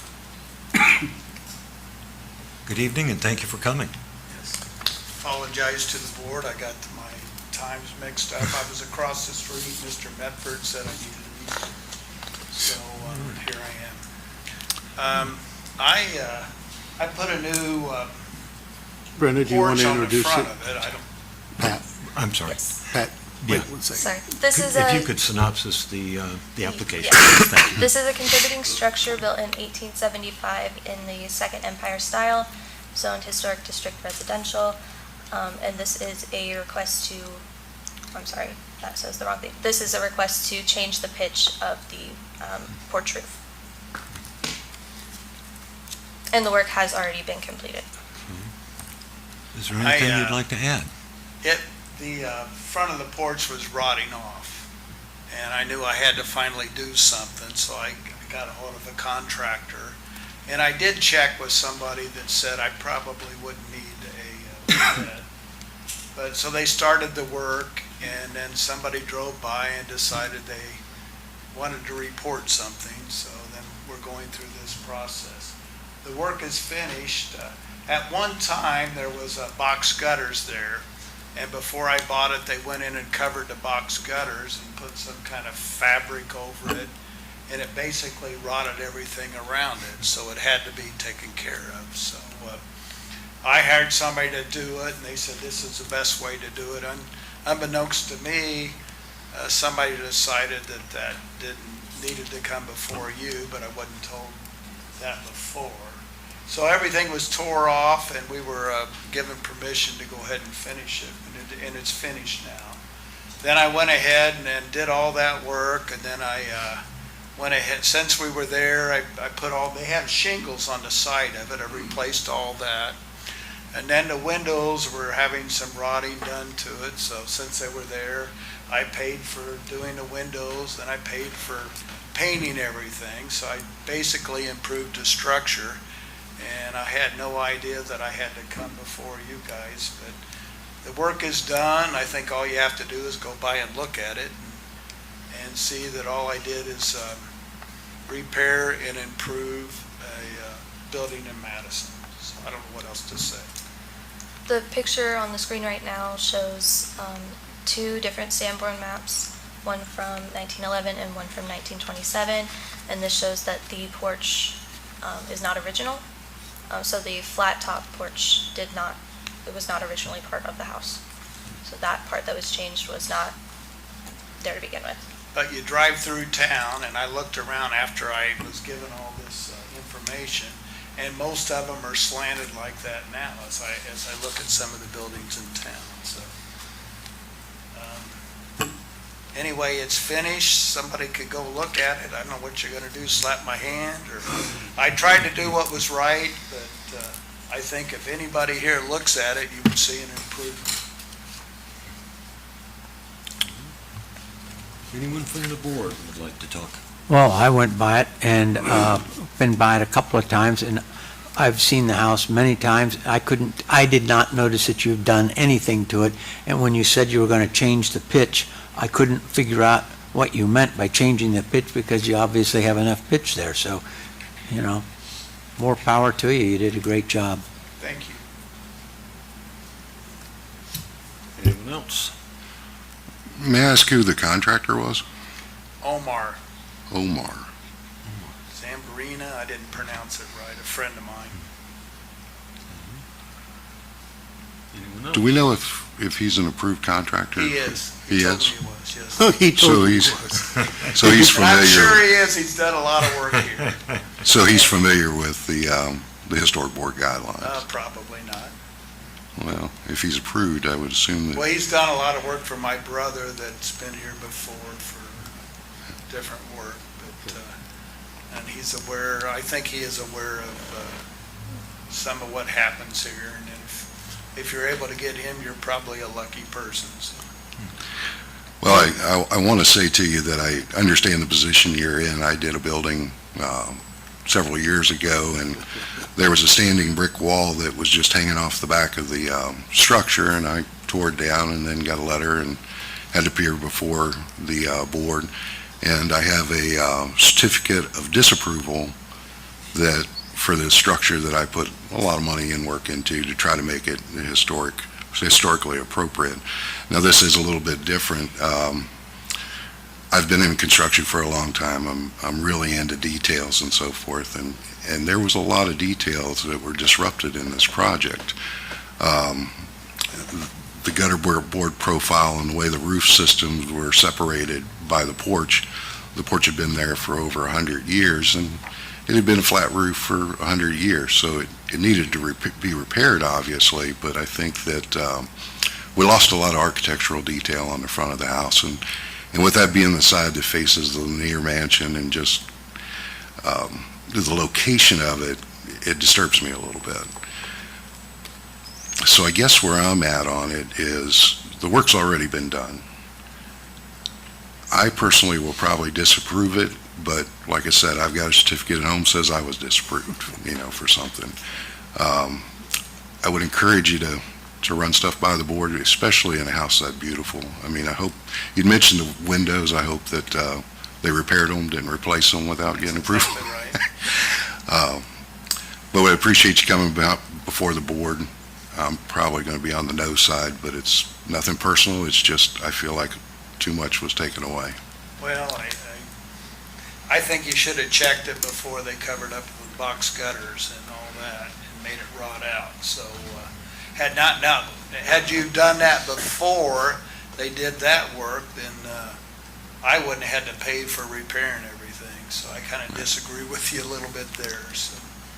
Well, unfortunately, with That's the all right. work done, I mean, we can have different opinions, and I don't know how it changes the end result, it's more up to the city than it is up to us, I think. I do just want to say, I don't intend on voting it down. The work's done, and I think it's unnecessary to have you, rip it down or do whatever the city would have you do. It's done, but I do want to note that this is only one of three, to my knowledge, for French Second Empire buildings still in downtown Madison. So you have a gem of a building there. Thank you. Yeah, this one, 1875, the Masonic building, of course, right down here. 1871, 72, and then the Asher Hofstadt building that the Becks owned. So, yeah, it's a gem of a building. I don't believe you. I don't personally think you did anything wrong. So, Thank you. I didn't want to pay all the money I had to repair it, so I thought it was just a minor thing I was doing, but I tried to do it right. That's all I can say. Pat, did you come and try to get a building permit? I checked with some people and they said it wasn't, they thought it wasn't necessary if you're repairing a rotten structure that's fallen down, so. I'm not gonna throw anybody under the bus, but I did check. Was it a her, anybody, or he, anybody? I did not say it. I do not throw anybody under the bus, but I did try to check, but then maybe I didn't explain it right to the people. Looking at your project, it doesn't appear to me as if you have in any way negated what was there before. Honestly, frat roofs are designed to leak. Putting a little bit of a slope on it, I think, was probably some good sense. As I looked at the building, I thought it looked quite nice and the workmanship was quite good. So I don't like the fact that we've done it in advance, but I do like how it's turned out. Thank you, sir. Anyone else? Anyone? Could we have someone do findings of facts, please? Jared, could you do that possibly? Do you want to take public comment first? Oh, I'm sorry. Yes. Is there anyone from the public that would like to comment? I missed that part. Excuse me. Anyone? Letters, anything? Yes. From Chris Cody. This application contains insufficient details. For example, how steep is the proposed pitch? How will the new porch roof meet the existing house and porch structure? The photos and written description lack this critical information. I also question the precise age of the affected porch. I'm not sure that it matches the building's 1875 date. I encourage my fellow board members to ask these questions prior to making any decisions. Overall, if the proposed pitch is minimal, this is a relatively minor project, and improved water management is an important preservation goal. Can I make a Anyone comment? else? Can I make a comment on that real quick? I'm sure Chris saw it as I did. I didn't realize the work had been done until a couple days ago. And based on the application, and I'm imagining he's seeing it the same way, modern flat roofs, there's a lot of materials out there to create a pitch and to make them so that they are leak-proof and dependable. And I would imagine in his mind, he was envisioning a built-up roof, and it would have been tapered out so that visibly you wouldn't have seen it. So, not that I'm saying that I know what he was saying, but it's very possible he viewed the application the same as I did when he looked at it. And could we then do findings of fact? so I only have to do the ones that. That you disagree Only with. the ones. Okay. Well, personally, I think it meets the guidelines and it's done. So I think it meets guidelines. Jed, what do you think? Agreed. Ken? Agreed. Disagree. Brian? Disagree? Bill, agree. All right. Happy? I agree.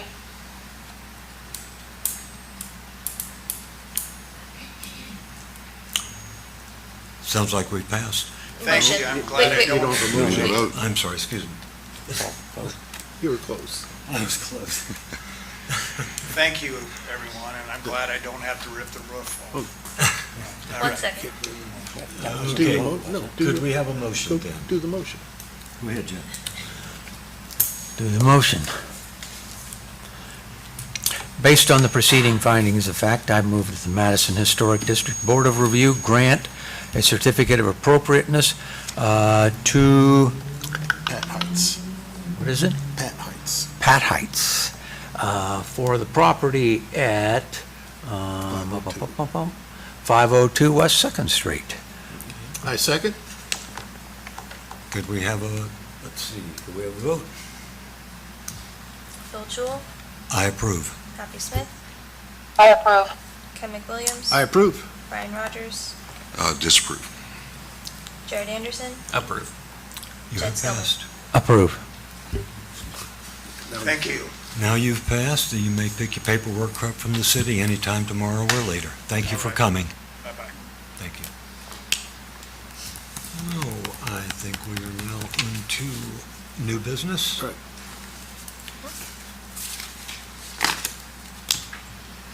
Okay, for new business, Happy Smith is out of town right now on a joyous occasion. Are you grandmother yet, Happy?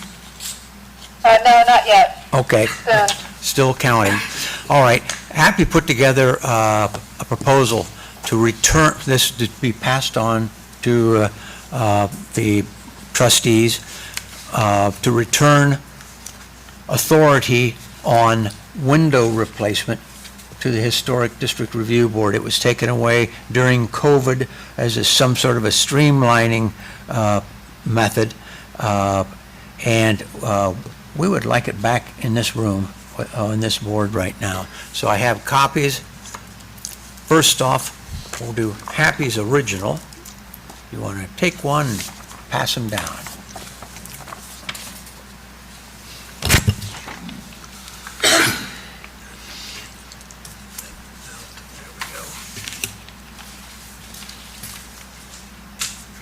Okay, so the decision to people replacing windows, I guess what really started this was sometime this spring.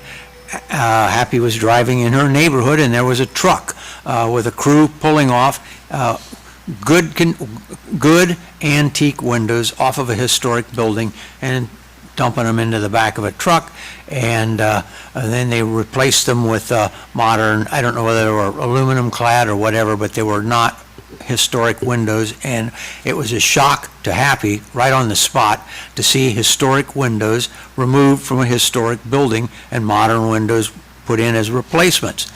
And I can agree. I wasn't with her when she saw it, but I drove by. Yeah, what'd they do that for? We had in Madison last fall, Madison had hosted the preservation of the Indiana Preservation Society convention here in Madison last fall, and one of the topics, actually was mentioned several times, was the value of historic windows in keeping the integrity of historic buildings accurate. Fade out, fade in. Sometime after Happy saw these windows being destroyed, there was a class taught by Historic Madison Incorporated, and that dealt with windows too. And the main thrust of that class was every effort should be taken to preserve historic windows in historic houses. And once those windows are gone, they're gone. And it's just a matter of, it's like erosion, a little bit of detail, a little bit of detail, and the next thing you have a brick box and nothing is original on it. And I used this analogy last week. A friend of mine bought a 1965 Mustang, original paint, original interior. He was happy.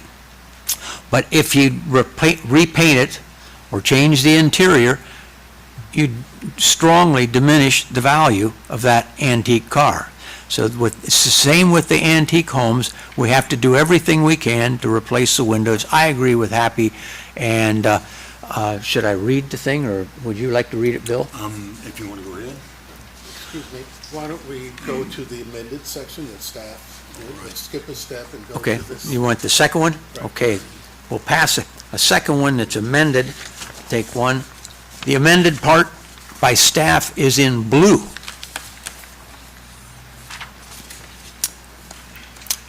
And as I read this, staff would like to be able to approve replacement of windows if there was a safety issue involved, such as being able to get out in case of a fire. Well, the fire issue probably covers if you're on the second floor, not the first floor, because on the first floor you have doors. But on the second floor, maybe there's a case to be made there. So, here we'll read the whole thing. Staff review. This is going the staff review way. If a building has had replacement windows installed prior to this certificate of approval application, vinyl clad, or aluminum clad, then staff approves removal and replacement. What that's saying is if the windows have already been replaced on a building 10 years ago or 20 years ago, staff can approve those.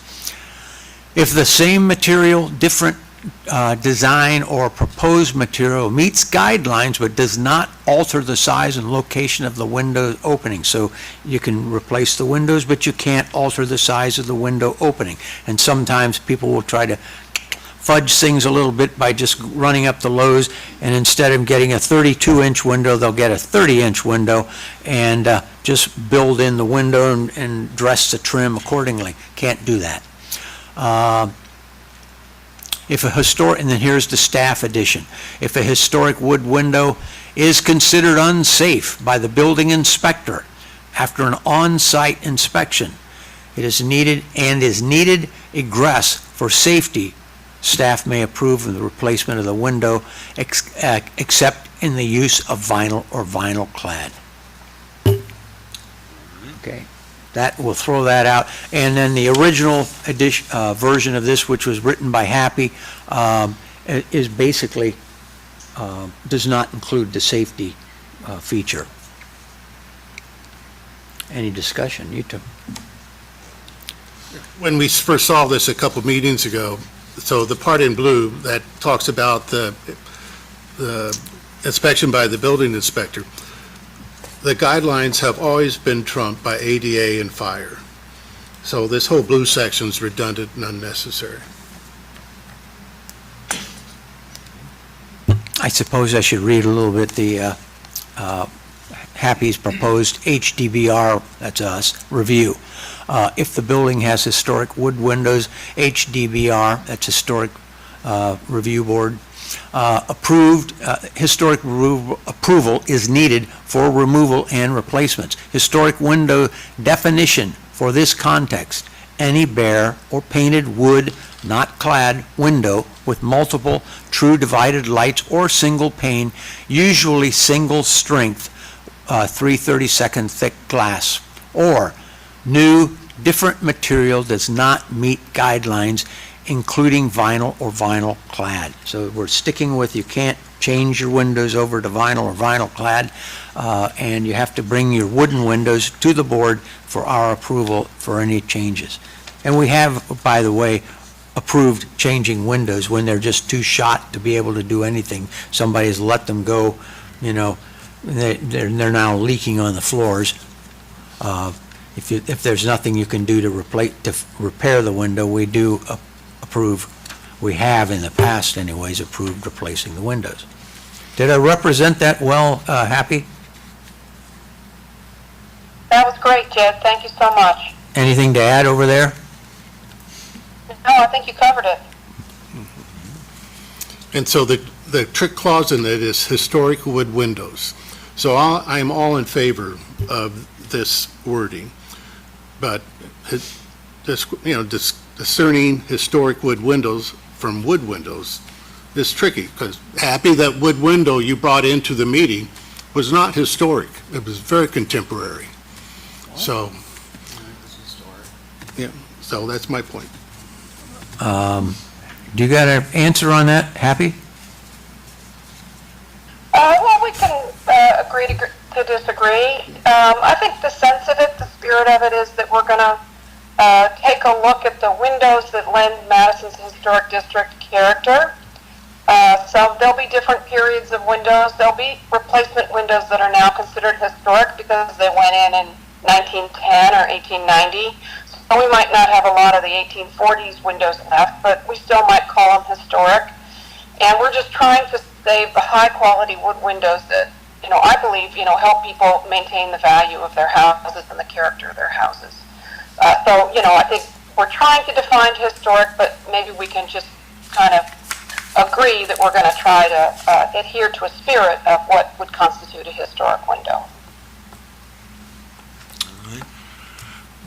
Brenna, can I ask you a question? If somebody comes in to apply for window replacement, what is the process? Can you kind of walk me through that? I mean, this segment says that you have the authority, but we don't really know the process. So when they come in, we look at pictures, we go to the site, get eyes on the windows, the condition that they're in, and the materials that they're proposing to replace it with, Okay. and then base the decision on that. When you're looking at the existing windows, what is the criteria that you use to decide whether they're, Well, I usually go out with Brian, our building inspector, so it's not just me making a decision. I have his opinion in it as well. It's kind of hard I think the guidelines or the ordinance might say something about like an 80% deterioration mark, but that's kind of subjective. So we go based on, how rotted or how the condition of the wood as it stands, the overall condition of the windows, and make the decision based on that and how usable they are.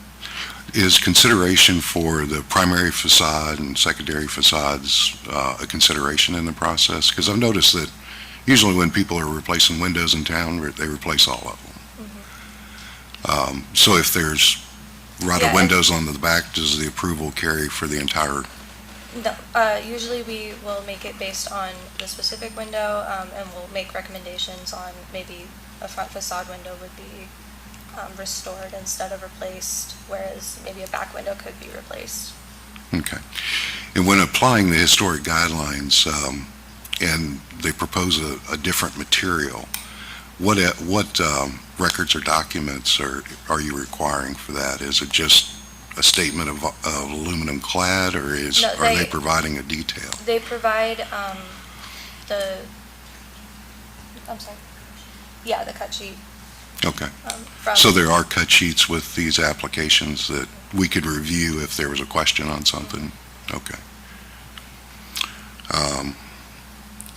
And then in those proposed materials, do you also look at whether it's contributing or non-contributing when you're making your approvals? Because I understand there's some guidelines differences as far as what we should consider when we're looking at these different properties, and it appears to me, from my reading, and again, I'll say it again, I'm new to the board and I'm diving deep right now trying to figure it out. It seems like that there's a lot of very strong language about contributing properties should not have windows, should not have wood windows replaced. Is that a consideration in the process? It is, but we definitely could do more due diligence on that. Okay. I support the proposal, but my biggest concern is that it's very generic and very broad, and it leaves a lot to an interpretation. I'm not sure how to address it differently. I do agree with Ken that the blue section, what keeps you from going and caulking all your windows shut and calling Brian and say, hey, none of my windows are open, I need to replace them. So it's the vagueness in it creates a lot of opportunity for mistakes. And not that I want to bog down the board with window projects and siding projects. I don't know whether you recall, with the working meeting we had a couple of days ago, Chris Cody mentioned that windows and siding are the two things that create the biggest problem for historic boards.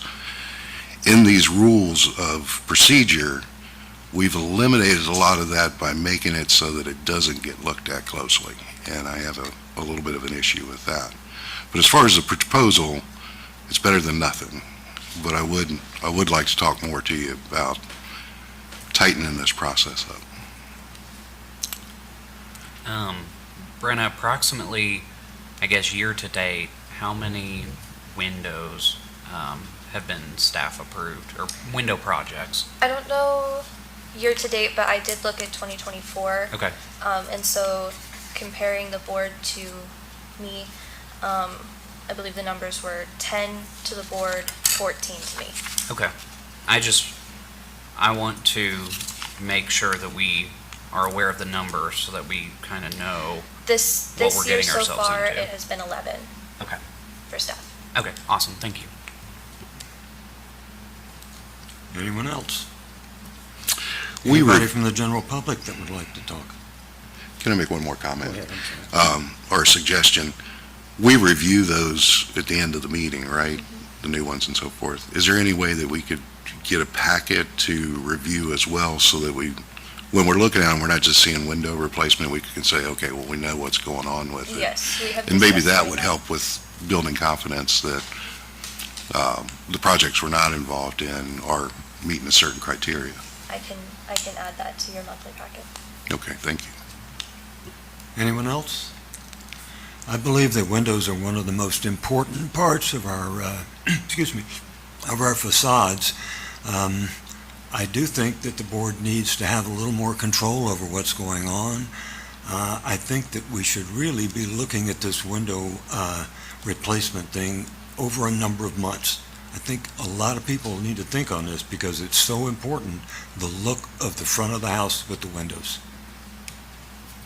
I just want to mention again, the proposal, Happy's proposal here, as written, only applies to historic windows. If they already have aluminum windows in or modern windows in, we don't have to review that.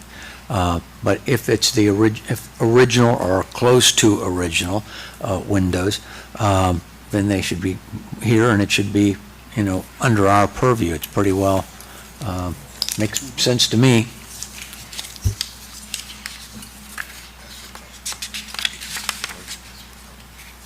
Anyone else like to speak?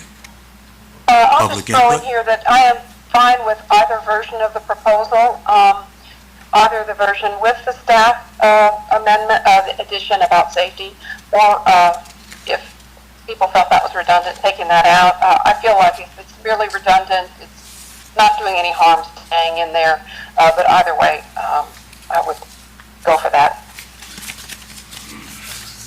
Just Any Bill, public comments still? Bill, I'd still like to make a comment Go on ahead. this.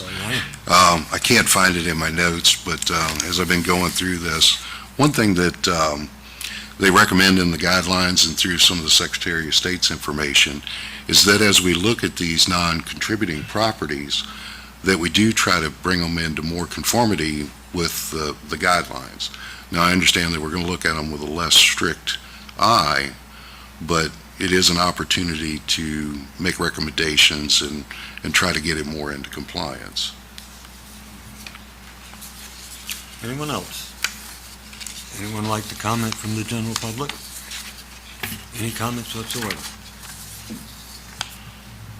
Brent, what do you need, a motion on this? You need us to read all the words or just say? You can approve it as submitted if that's easiest. Okay, then I'm going to, a motion I move that we. I move that we delete, under staff review, all the reference to the building inspector and blue ink print. Do we hear a Just second? do the original, because it's the same thing without that. Because over here, that's fine, so. Do we hear a second on that? I'll second it. Thank you. Okay, Bill Jewell, I approve. Happy Smith, Approve. Ken McWilliams, Approve? Ryan Rogers, Approve. Jared Anderson, Approve. Judd Skillman. Approve. Right. Then I move that under Historic District Board review, that as submitted, I approve this as submitted. Does that help? Is that helpful? Which one as submitted? The The one in- original? No, the one that has the one-word staff. Okay. So how do you want to describe that? How should I describe that? So it would include the blue? Yeah, if you're approving it as submitted, it would include the staff Yes. changes. Yeah, so, So that would be everything in blue. That would be everything in blue on Yes. there.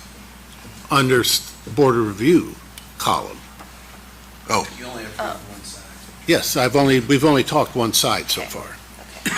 So now under the Board of Review section, I move that everything that's submitted, including the blue painted, word painted, should be approved. Do we hear a second? I'm not sure what they're talking about. I see it there, I see it. I'll What second about that. this? We just deleted that. Okay, Could we have a roll call? okay. So just to be clear, we've deleted the blue under staff review, but we're adding bare painted wood, which is blue, same here. Yes, that's Okay, correct. all right. But Yeah. we're Bill including Joel? painted now. Yeah. I Okay. approve. Kathy Smith, Approve. Kim McWilliams, Approve. Ryan Rogers, Approve. Jared Anderson, Approve. Jed Skillman. Approve. Good work, Abby. Thank you. Thank you. Is there any old business that anyone would like to go over? Public comment? Any public comment? Anything else? Yes, ma'am. Thank you for coming. Thank you for your work. I'm Jan Vatrus at 701 East 2nd Street. I know you tabled the property at 111 4th Street, I East believe, East 4th. East 4th. But my concern is I was at the Board of Public Works meeting on last Monday, and they approved the PACE grant to demolish that building. And I'm concerned that your tabling it could lead to the demolition before your next meeting. I want to make sure that demolition does not happen. So I don't know how we can do that, but it needs to be addressed at this meeting. The PACE grant will be held up until any decision is made here. You made it very clear at the Board of Works meeting that the building inspector had already decided to demolish it, so. No, he decided that it's unsafe. He had decided it was unsafe. There has been no demolition permit issued.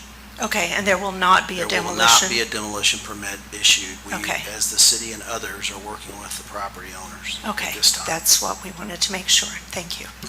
Thank you for your concern. Anyone else like to speak? Would have a staff report, please? Okay, so this month we had 4.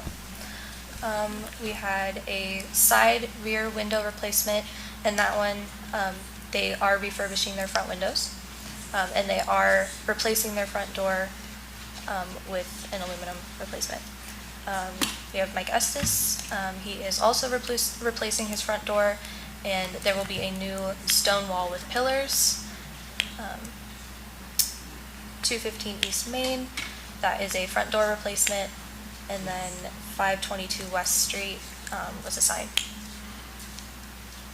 That is this month, and then last year's review, all 4 projects have been completed. Thank you very much. Before we adjourn the meeting, is there anyone else that would like to speak? Anyone else?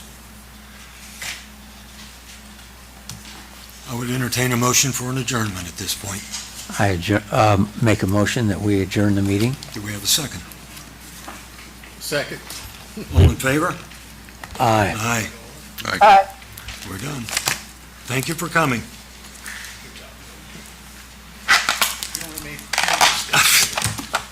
You're gaining. I'm gaining on it.